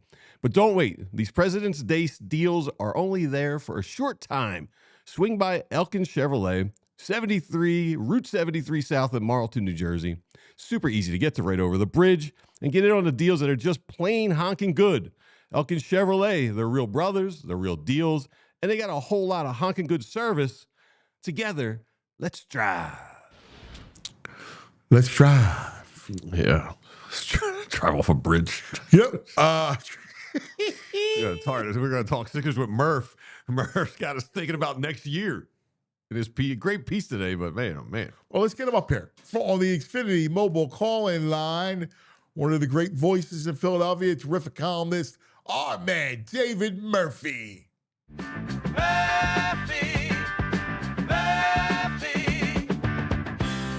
it's time for our man, David Murphy. Good morning, Murph. Morning. Where are you headed to? How you guys doing? Good. I'm coming to you from a Publix parking lot in Jupiter, Florida. He's down there. Man. He's down there. How long are you down for? We're down here all week, so it's actually this is a family time. Rebecca's parents are in Vero Beach for the winter. I thought you were down for Phillies. Well, I might try to double dip and swing over there. So we'll see. But I'll tell you what, it's beautiful. It's not 20 degrees, that's for sure. Oh, good for you, brother. Like a man on the run. Most people, it's rare that you blur out the background while you're driving. Like it's almost like he doesn't want people to know his exact location. Well, it looks like one of those old movies where the guy's driving. Oh yeah, the background blurring behind them. It's cool. It's because I'm actually driving right now. No, I'm kidding. I'm in park. All right. Couple things. One, what was your thoughts on the Super Bowl, and especially in relation to the Eagles? Well, I think the biggest takeaway for me is that it's the offensive line, and it always is. Don't get me wrong. I mean, we all saw it. Seattle played one of the best defensive, 60 minutes that I've ever seen. But it really comes down to the offensive line, and that's where the game was won and lost yesterday. And it's the great neutralizer. It can make Sam Darnold a Super Bowl quarterback. It can make Drake May look like, a complete bust, even though I'm not sure either one of those things is true. I didn't think Darnold played great, but I think when you're looking at the Eagles, that's the big question. And I think it's, we've kind of overcomplicated it a little bit over the last year, just because I think what we saw this year was just how far the offensive line fell off, and we're hearing it now with the questions about Landon Dickerson's future. Obviously, Lane Johnson wasn't there. So I think that's the daunting thing, because an offensive line is very difficult to patch up on the fly. I mean, I think the Chiefs would probably draw the same parallel, Andy Reid's the same coach, Patrick Mahomes is the same quarterback, but they were whatever they were this year, 8-9, because the offensive line has just been in a state of decay for them. Dude, I so agree with you. It's funny. I said the same thing to VG. I go, everybody's like all over Seattle, and they did. They played very well defensively, but when you have the left side of a line be that ineffective, and Will Campbell was on the ground the whole game. It was unbelievable. He was getting pushed back into the quarterback the whole game, and then the quarterback was seeing ghosts after that, right? Like aiming throws, like you could see it. Like he was shook. Well, and that's where McDonald is. That guy's clearly got. He's one of those like weirdo geniuses almost, because even when like you said, May did have time. I mean, there were times when he had time, and you could tell he had no idea what he was looking at, and that's not he's never really looked like that this season. Yeah, now granted they didn't play the toughest of schedules, but he's legit. Drake May is going to be, a top 5 quarterback in this league for a long time, but. They've been doing it all year with what I don't know what it is. I don't know if it's. I know they use the safeties really well, but it's just amazing how like you said he was seeing. He just had no idea, and it was just there were as many coverage sacks it seemed like as there were, Will Campbell getting steamrolled. The best Will Campbell moment was where he flinched and got called for the false start and also got put on his back. Time the whistle stopped blowing, and the left handled as well. Yeah, the whole side. This is bad. All right, let's get to Sixers, because you wrote a piece today that has shook VG. In what way? I mean, you're glossing over this whole season, basically. You don't believe they could do it this season, and we got to worry about off-season moves next year. Fast forwarding it on me, man. Well, do you believe in them this year? Yes. I've been saying since December they can come out of the East. I don't think they can win it, but I think they can come out of the East. Yeah, look, the East is wide open. I'm with you. I just think it's and I don't necessarily think the Cavs got better with James Harden. Good luck with that. But yeah, I was just more, I don't think you can give up on the season, obviously. But I'm just more intrigued by what they're going to do. Because the Morey press conference was, that trade is still strange to me. Because they didn't get better for this year. And Morey says they tried, but it's not like they traded for a 2027 draft pick that they now have a year to leverage in some sort of trade. Like, they have to trade it before draft day, and I'm very curious what that's going to look like. Do you guys think do you think he got duped? Do you think he thought he had something and they pulled out? Maybe. I think he was trying. Seems like bad Do planning. I think he was trying to do something? I would hope so, right? I would hope he'd be like, all right, here's the deal we got. Let me move McCain. Like you're talking to people, right? For different, to try to get different assets. Well, my theory is I think that there's a chance that whatever they want to do or wanted to do is somewhat tangentially associated with the Giannis, comings and goings. And, it wouldn't surprise me at all if they get involved in that, once it finally happens this offseason. So I think that's one way where it would make sense, where you had all these teams jockeying to try to come up with an offer for Milwaukee that would convince them to pull the trigger now rather than wait until the summer, and maybe that went right down the wire, and that's part of what they were talking about. But let's not overlook the fact that getting rid of Paul George's contract, when you look at their cap sheet, that could be the same as bringing in a player, because I'm pretty sure they'll have, if they could get a team to take Paul George's $50 million this year or this summer, that could facilitate a signing or a trade. So I think it's two things that I don't think that they would come out and say it. I don't think they think they're good enough this year. I think that they'll have a chance next year to add a player that will really move the needle for them, and then combine that with Edgecombe taking another step. But I also think that that's a risk, because who knows, this could be Joel Embiid's last stand. You have no idea. Like maybe you only have I don't think I would go after Giannis. No. I'm talking about so right now, what the Giannis situation is you've got the Heat, the Warriors, the Timberwolves, and none of them really have a compelling offer that would convince the Bucks to pull the trigger right now for a player of that caliber. So they're all, they're going to be like the T-Wolves don't have any draft picks to trade, right? So they need to find, they can obviously put together a package of talent, with Jaden McDaniels and whoever else off that roster. But the reports are that Milwaukee, wants that plus, draft picks. And I think the Sixers having that draft pick, let's say Minnesota's desperate for Giannis, right? And they end up, they have to trade somebody else to get a first round pick. Maybe the Sixers can sneak in there and put together an offer for, somebody on that roster that would really help them more than McCain over the next. I think they knew Jared McCain was not going to be getting minutes from here on out, and that they weren't going to do any better than a first round pick, and there was a chance that they would do worse if his value completely took a hit. And they got to the summer and people knew that they were desperate to trade him. So I think that's probably, I'm not condoning any of that. I just think that's probably the explanation that would make the most sense.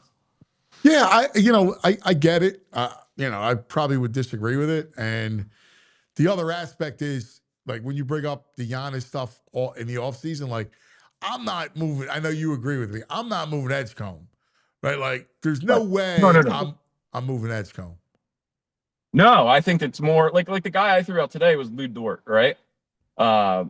He seems just kind of deductive logic. It would seem like he's highly likely to be traded this offseason because he's got one more year left for the Thunder, who can't really, give him the offer that he is going to be able to get elsewhere, and therefore would probably make a lot more sense,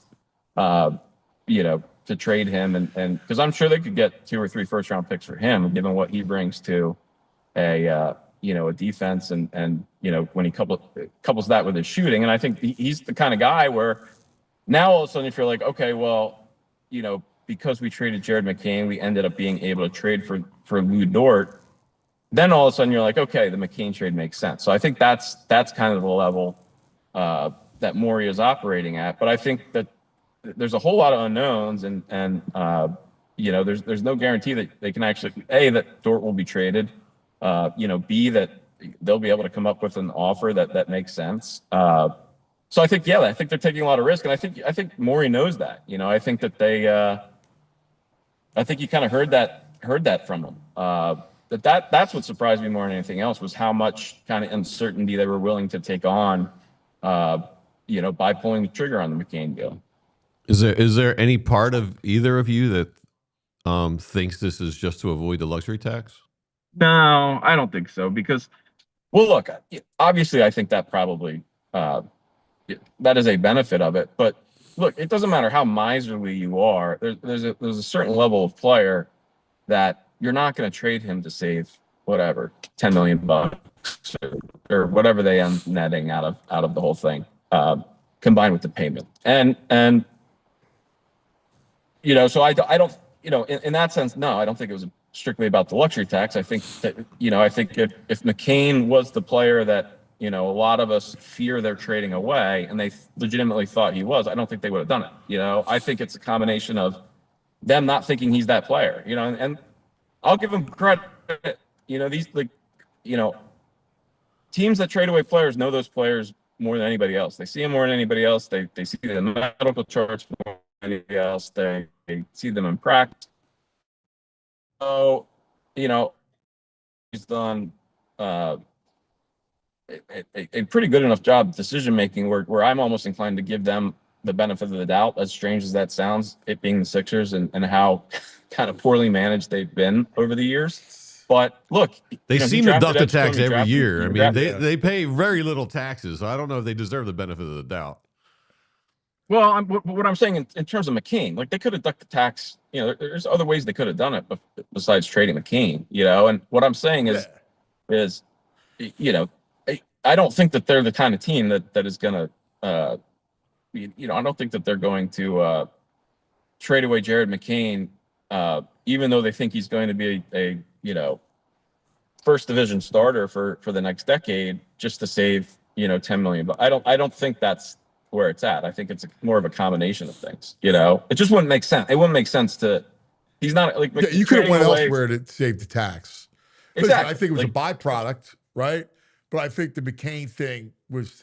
I do think that I'll take him at his face value that he was trying to do something else, because I think when you look at it, like this concept of getting out of the East, like I don't think it's impossible, but I think the deficiencies that you have, which is rebounding and defense, that's what wins in the playoffs.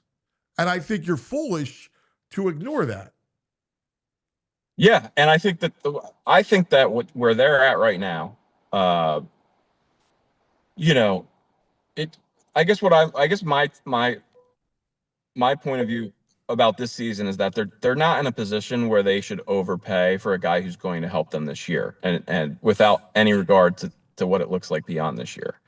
And I think that they're probably in a position where they're looking for somebody who is going to be part of Sixers 3.0 or whatever, because look, you're going to need, there's a chance Paul George is a rapidly declining asset and can't even be factored into the equation next year, which leaves you they're going to need to find someone else. They don't have anybody else under contract next year except for Maxey, Edgecombe, George, and Embiid, so they gotta find another guy. And I think that they're probably, trying to find a 2 to 3 to 4 year guy where they're like, okay, this guy's going to come in and be, I'm not saying a superstar necessarily. I don't think that's what it is. But I think Dort's a great example. I don't have any intelligence there as to that, being their main goal. But I think he's a good example of a guy who would make a lot of sense. But there's a lot of guys that could shake loose.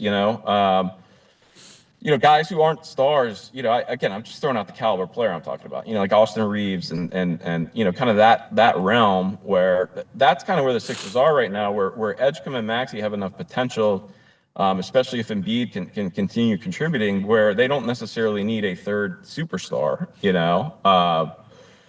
they could find a guy who just makes sense, kind of the way the Thunder have built it with Shea, They're just so deep, and they play such good defense, So if you're going to build it like that, you got to play. Again, I keep going back. I don't sound like a broken record, but like you got to have to play D. Like you got to get better. Like if you're going to win in the playoffs, you got to play better D. Listen, I'm not against trading Jarrett McCain, right? Like I mean, I didn't think he was. It's not like he's a guy that's going to be like, oh my God, he's going to blossom into some all-star. I think he is what he is. Shoot the ball, put one nice good little role player, plays no defense. So that is what it is. He's a liability on the other end. So I'm not worried about moving him. I just, like when I look at assets, I just want to maximize the asset. And I I'm wanted with to you. turn him into a 4 or something to help you defensively. I'm with you, and I think that I think that's why the trade was such a surprise, right? And I think it's probably I do think I agree with them. I think they probably are in the best position out of anybody to tell that look, McCain's value is only going to diminish further because he's been slipping towards the end of the rotation. I think that he just wasn't in their plans for this year, and I think that they thought that they if they had good offers right now to get rid of him. Now the flip side is I think it's a huge risk because we're like a year and a half removed from. I know you said he plays no defense, but those 20 games last year, he not that he was the glove or anything like that, but he wasn't a nothing. He had he's got a thick body. He's got he would get to the spot, and I think he wouldn't be a complete zero in that regard. But I think his problem is he's undersized too, right? yeah, Like absolutely. that's the problem, right? Like But who then you you going look to at guard? You got to guard ones. If you got Maxey next to you, it's why like with Edgecombe, it's such a better fit, right? Like having an undersized 2 next to Maxey, who's not the best on the ball defender, is doesn't fit. Yeah, I'm with you. I think frankly, if this was like the Bulls or anybody else trading for McCain, I think I would be a little more inclined to Right. give the Sixers the benefit of the doubt. But the fact that the Thunder are the ones trading for him is, to me, that's Yeah. the glaring Yeah. warning sign, because they have as many guards as anybody, and a lot of them are undersized. And they're a team that wants to play a certain way, and if they can find he played McCain came off the bench and played 14 minutes as his first game for them. And they've got more talent than anybody. So it's one of those things where you're like, all right, and frankly, I think the Sixers are I think more reading in between the lines and kind of just reading his body language. I think he's aware that it's a risk. I think he's probably he's probably well aware that this could come back and bite them. I think this was a tough decision, and I do believe him though when they look at it. I think he really does think that there's a high probability that they will be able to use the capital that they got from McCain this summer to really make a move that will impact the team more than McCain would have. And I think at that point, and where I say benefit of the doubt, when you look at Morey, like he's usually over a long enough time horizon, the moves usually do end up making sense. Like even the Paul George thing. Like, yeah, Paul George's contract is an albatross. I was highly skeptical of the notion of the idea of signing him, but at the same time, they ended up getting VJ Edgecombe out of it because Paul George was so bad last year that the Sixers were so bad. So. When he got here, people were like, "Oh man, the Sixers are screwed. They got Al Horford." And Morey ends up getting Maxey and getting rid of Horford, and somehow the team has maintained and even grown hope since then, even though not much has gone right. So I think that he, again, they like Caleb Martin. They signed Caleb Martin, end up trading him for Quentin Grimes. So I think he's shown himself to have a pretty good, at least feel for the market and feel for his outs and feel for. Yeah, I don't disagree at all. Hey, so I think I'll trust his kind of multi-level judgment on a move like this, but I at the same time the proof is going to be in the pudding, and I think there's a lot of risk and uncertainty there. All right, last thing, you're in Florida. Mm-hmm. This is spring training time, right? Mm-hmm. The truck is down there. They're unpacking. It's big week. Pitchers and catchers. I want to desperately to have a great outlook with the Phillies. I need to put to bed this notion of Bichette. I need to put to bed. I wanted Suarez, all that stuff. I got to get past it. I need to have a good attitude. It's a long season. I love the sport.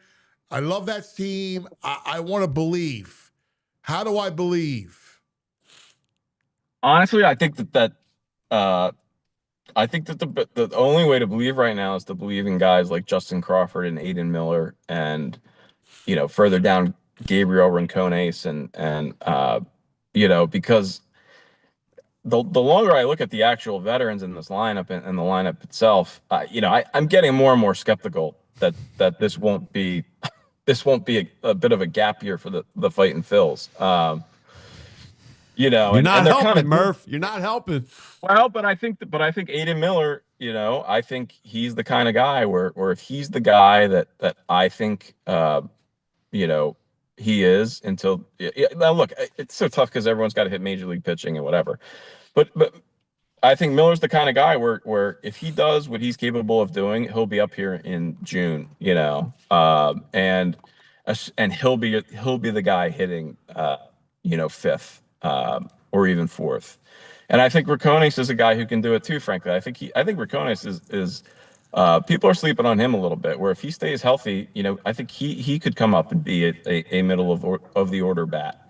Crawford, I'm not nearly as optimistic about. I think there's a better than even chance that he's just, a 9-hole hitter that you're constantly wondering, do we need to improve over? But Miller's he's a legit prospect. He's I think he's the best prospect since I've been covering the team, frankly. Just the guy I think is most likely to have the guy that Don Brown wasn't, Scott Kingery wasn't, yada yada yada. I think he's the real deal. I think he's the complete package, and I think that's the kind of thing where I think the problem is they're going to need it because after those first 3 hitters in the order, it just gets awfully bleak, and I like Garcia, it's, but you're counting a ton on Garcia. I think he has a bounce back, and I don't like, and I'm with you. It's a shame that you spend $10 million on Garcia when you could spend $15 million on Suarez, but we've already gone over that, and I don't. The only other thing to hang your hat on is the Mets and the Braves have a lot of question marks in the bottom halves of their orders too. So.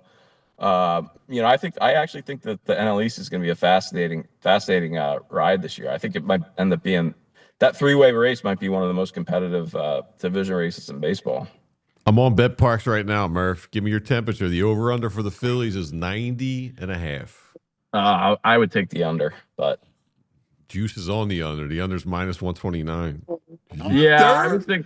I'm trying to feel good today. I mean, I think the way to play it there is to bet the alt over under and take them under, take them under like 84, 85, and then over 90, and then take them over like 93, 94. Where's y'all? I don't know what to do.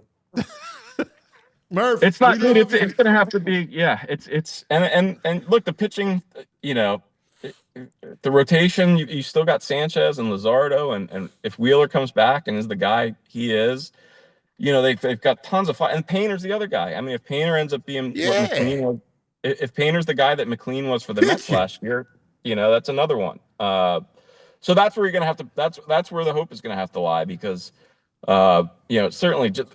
The difference between last year and this year and last year is last year you could at least go into it thinking like, okay, like this needs to be the year where Bryson Stott like shows us who he really is, and Alec Boehm takes the next step, and they both showed us who they really are, and I don't think we really have any reason to think that that's going to change this year, so that was kind of the hope that you can hang your hat on last year going into spring training, where this year that's just not there, and I don't think it's reasonable to think that Garcia will all of a sudden become the guy he was when he was 30. And then beyond that, there's a lot of downside, room for downside with Schwarber and Harper and guys like that too. So yeah, I think there's a large bottom for this team, and hopefully they've managed to avoid it the last few years. So we'll see. Murph, I love you. Listen, have a safe, enjoyable vacation in the warmth. All right, with the baby. All right, God bless you guys. The sun feels so good, man. I can feel myself coming back to life. It's awesome. I'm happy for you, pal. We love you, buddy. All right, be safe. Enjoy your R&R down there. We love you. Thanks, All right, buddy. buddy. Yeah. See you, Murph. Just another Murphy Monday. I Wow. wish it was Sunday. Not Super Bowl Sunday. Now listen, he's like not acting like we need a time machine with Garcia. Like 2 years ago, he had one bad year. He had 25 he has bombs a the year good before that. Listen, He's acting like we got to go back 7 years before you recapture. He's telling me alternate unders. Oh, Yeah, 84. No, man, I need the Phillies to be good. Well, our next guest is probably going to agree with Murph. No, well, the brain knows ball, man. Right. Oh, my God, dude. This is just the hits keep on coming. God forbid. They're calling him Mr. Positivity. I'm dying for something, right? I'm like bagging. Yeah. Man. I got the Shane Eagles. Beaver says they're an 80-win team. I got the Eagles like crumbling a bit, right? Yeah. I got the Flyers. We know that's going to. We're taking a breather right now. Like We're it's going to come got back to strong. be. You gotta be resolved, resolute, right? You gotta be resolute. Show resolve. Sixers, again. I think there's a chance, but again, Sure, it's rare that a team can make a run when their deficiency is defense and rebounding, which is the essence of the playoffs. And oh, by the way, that means Joel has to be good physically for 2.5 months. maybe Wofford gets into a groove. Okay, I don't want to do fairy You don't tales. think Wofford grabs some rebounds? No. And then I look at, so I'm like, brings me back to the Phillies. And I need the Phillies to be. I can't be thinking like 84 wins. I can't. All right, let's take a quick TO. We'll come back with the brain. Ay, ay, ay. Hey, let's talk about Rothman, all right? When joint pain or injury disrupts your routine, getting the right care shouldn't be a hassle. Rothman Orthopedics makes it easy with convenient office locations throughout the region, plus walk-in and urgent care centers when you need help fast. Whether it's a new injury or something that's been bothering you for a while, expert orthopedic care is just around the corner. Rothman Orthopedics has a team for each body part right here in our backyard.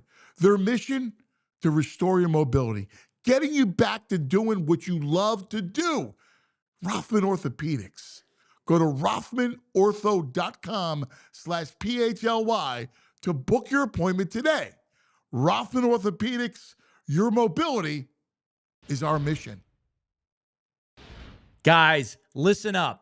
I'm going to tell you why I'm using Mars Men in 2026. I don't bounce back in my 40s the same way I used to. Men, after the age of 30, you lose testosterone every year at the click of 1% per year. There's a protein called SHBG that locks up your testosterone. Well, Mars Men helps unlock that and gets you back. It supports healthy T levels, energy, and stamina with 8 clinical dosed ingredients. And for a limited time, our listeners can get 50% off for life, plus free shipping and 3 free gifts at mengotomars.com. It's the perfect way to kick off the new year strong. That's mengotomars.com for 50% off and 3 free gifts at checkout. After your purchase, they will ask you where you heard about Mars Men. Please support our show and tell them that this show sent you. And there's a 90-day money-back guarantee. You're going to love it. All right, thanks, bro. Hoflax 24 says, "Cuz, honest to God, watch the Olympics. The indomitable human spirit can lift anyone." Yeah, I mean, I'm all in on hockey.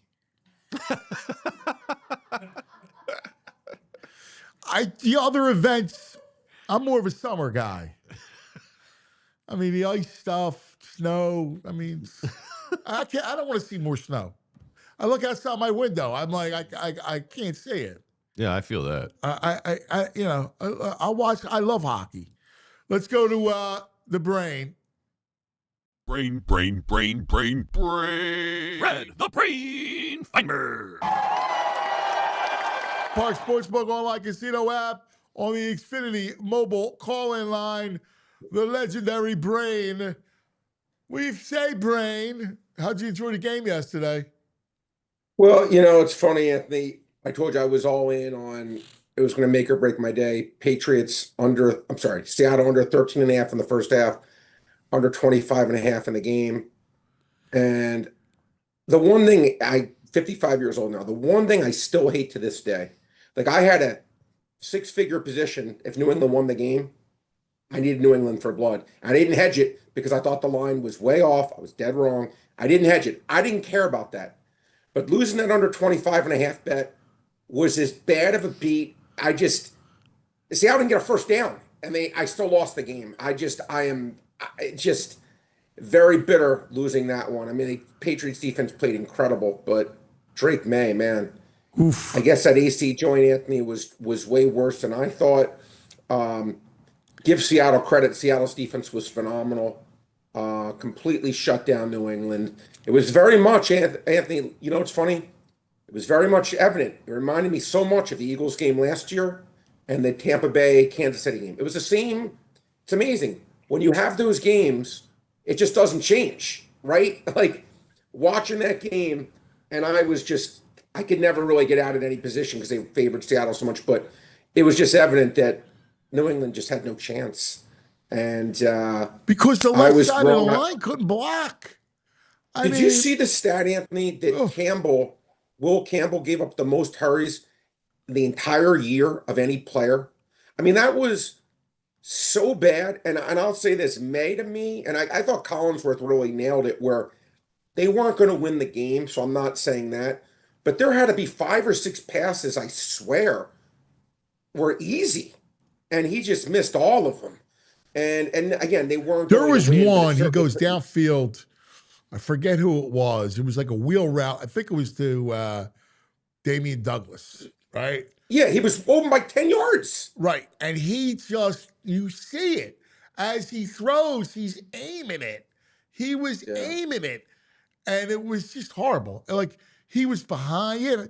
He had Hunter Henry, like, wide open. Like, not wide open, but, like, easy throw. For NFL terms, open. NFL terms are wide open. Yeah, and he throws back he was just awful. Look, again, I give Seattle a lot of credit. The only thing I thought I was most wrong on by far was I was really surprised, and he played great. I mean, I really told you, Anthony, I thought JSN would be neutered, and he was. But I really thought Kenneth Walker wasn't going to do much. He wins MVP. Yeah, he was great. He was terrific. Yeah. He was really, really good. He got to the edge. Total credit to like, Seattle. what surprised me is that he had a couple big runs off the edge. Yeah. And that surprised me that he was able to do that. Look, Anthony, we talked about Barner. I hit that. I had Drake May's passing yards over. I had Darnold's passing yards under.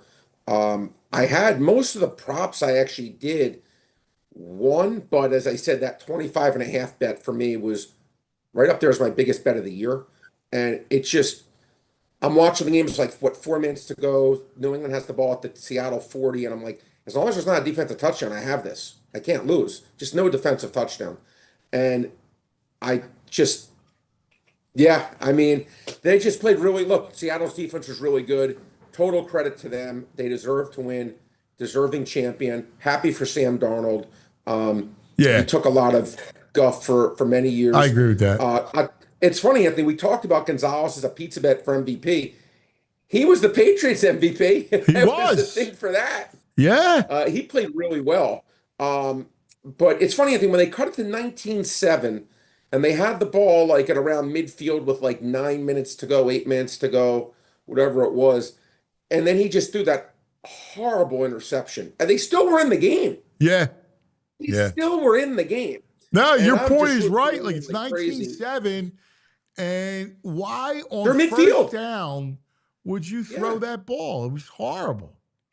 Anthony, I wasn't going to say he was CJ Stroud bad, Yeah, but he I was. think He that every bit of was CJ Stroud bad. I think I saw it was the 3rd worst Super Bowl QBR game from a player. I mean, I thought when I watched him, like, this was maybe the worst game I've seen a quarterback play in the Super Bowl. I mean, I know Rich Gannon had a bad one. I was really trying to think about it because but he just didn't look. He didn't look.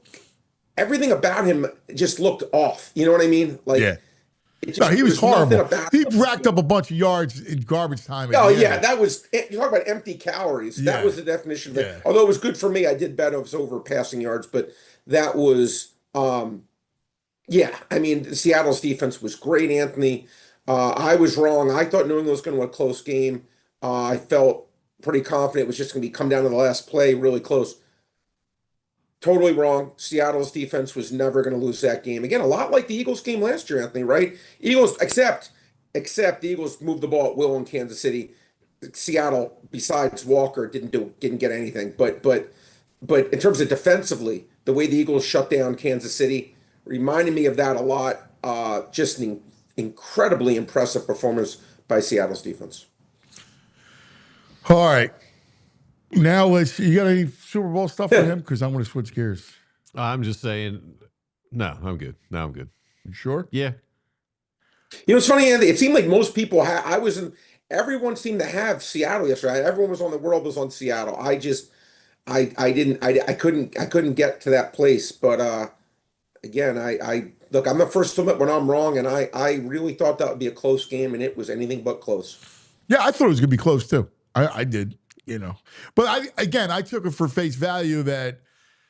But all the Stevenson, Anthony, all the bets that you said too, your Walker receiving yards, your Stevenson receiving, I think every prop you said, Barner, I think basically everything won that you talked about on our show. I think all the props basically hit. I can't, off the top of my head, think of anything.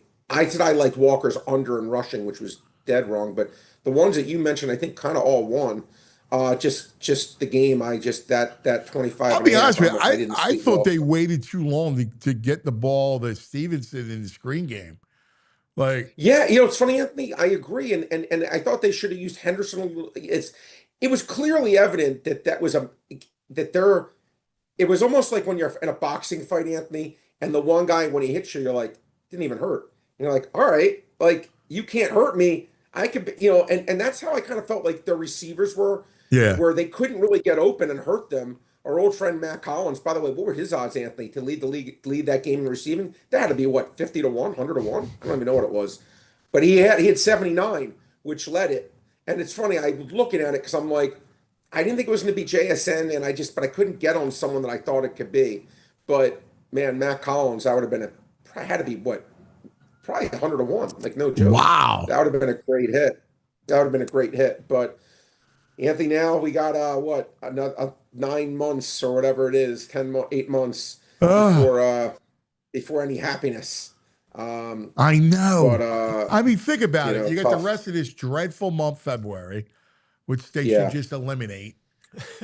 I agree. March, April, May, June, July, August. So we're 8 months away from college, week 0.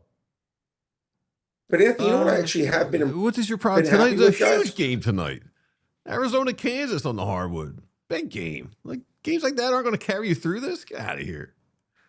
I'm going to say this, guys. The one thing actually does have me.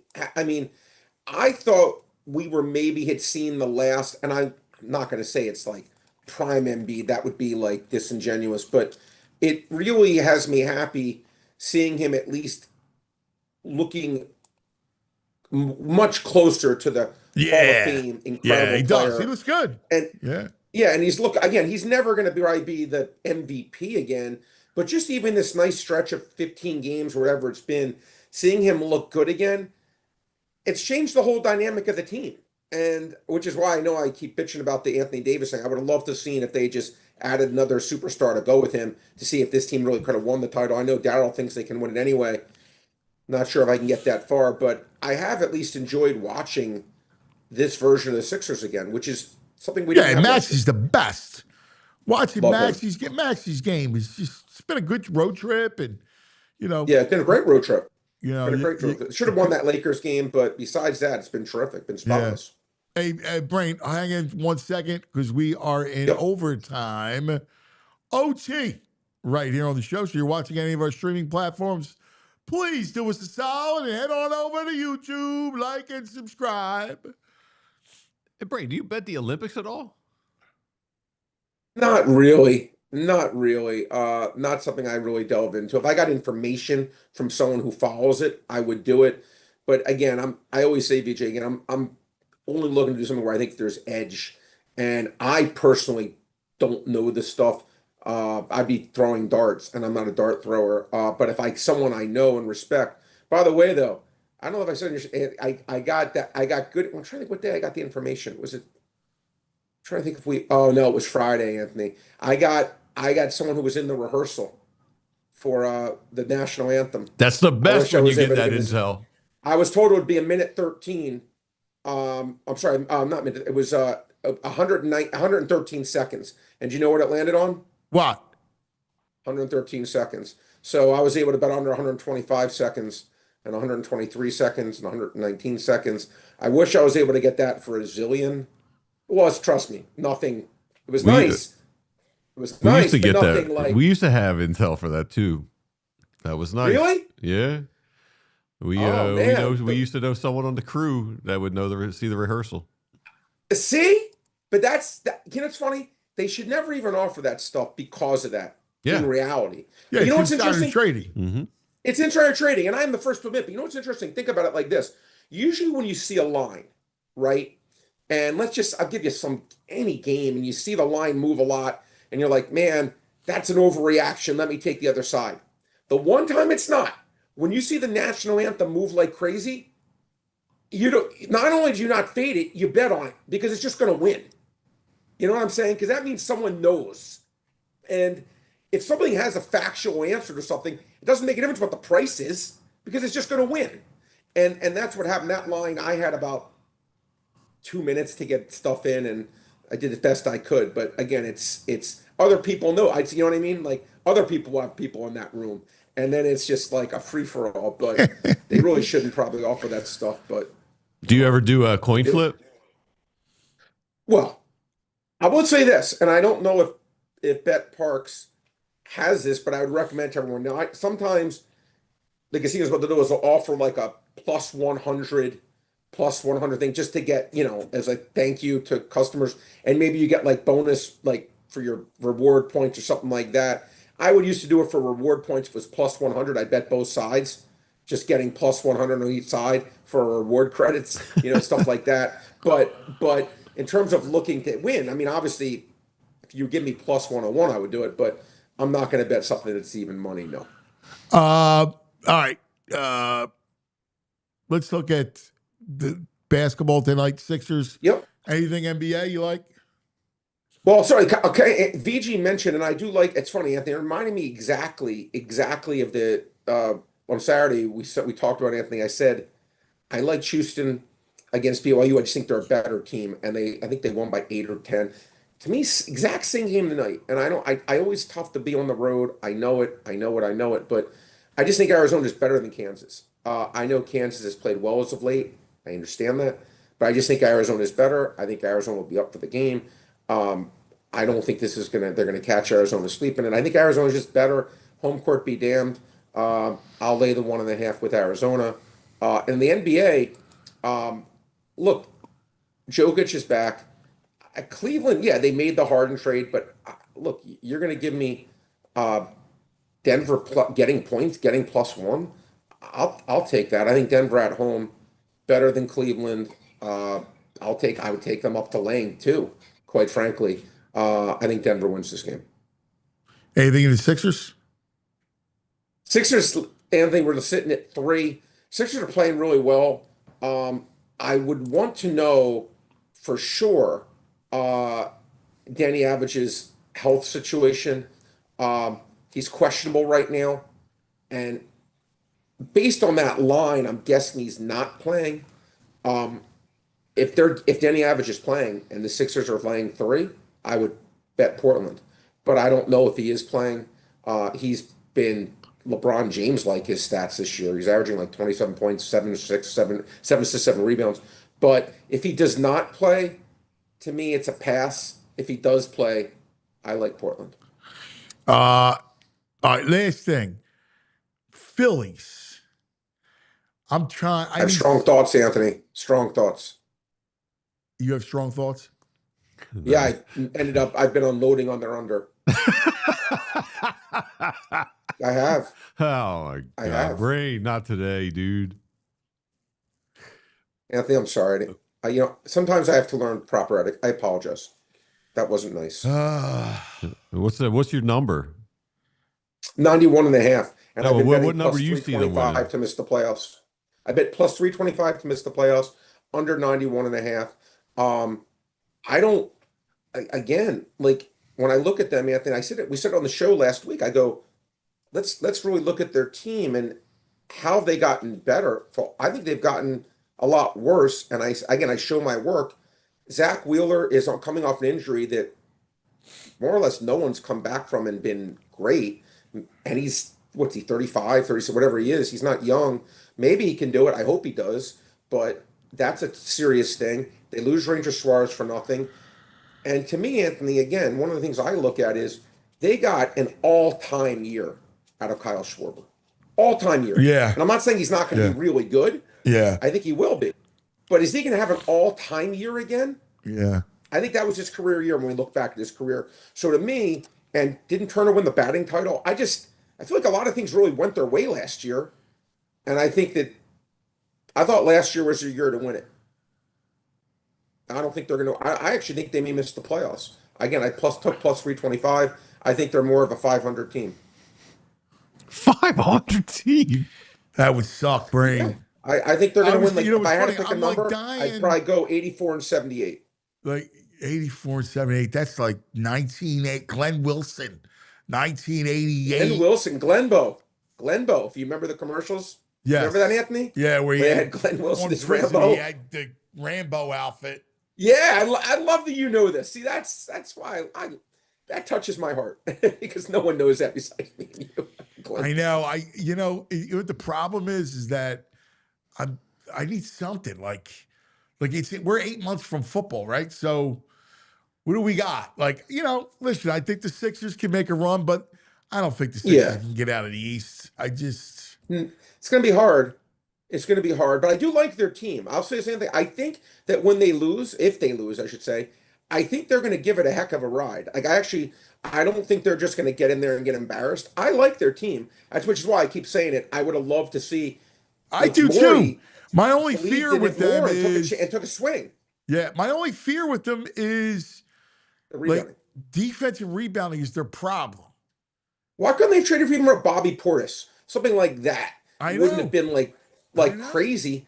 I feel like there's a lot of things they could have. Again, Anthony, I wish you were able to find out. I know. I've reached out to him. I haven't heard back.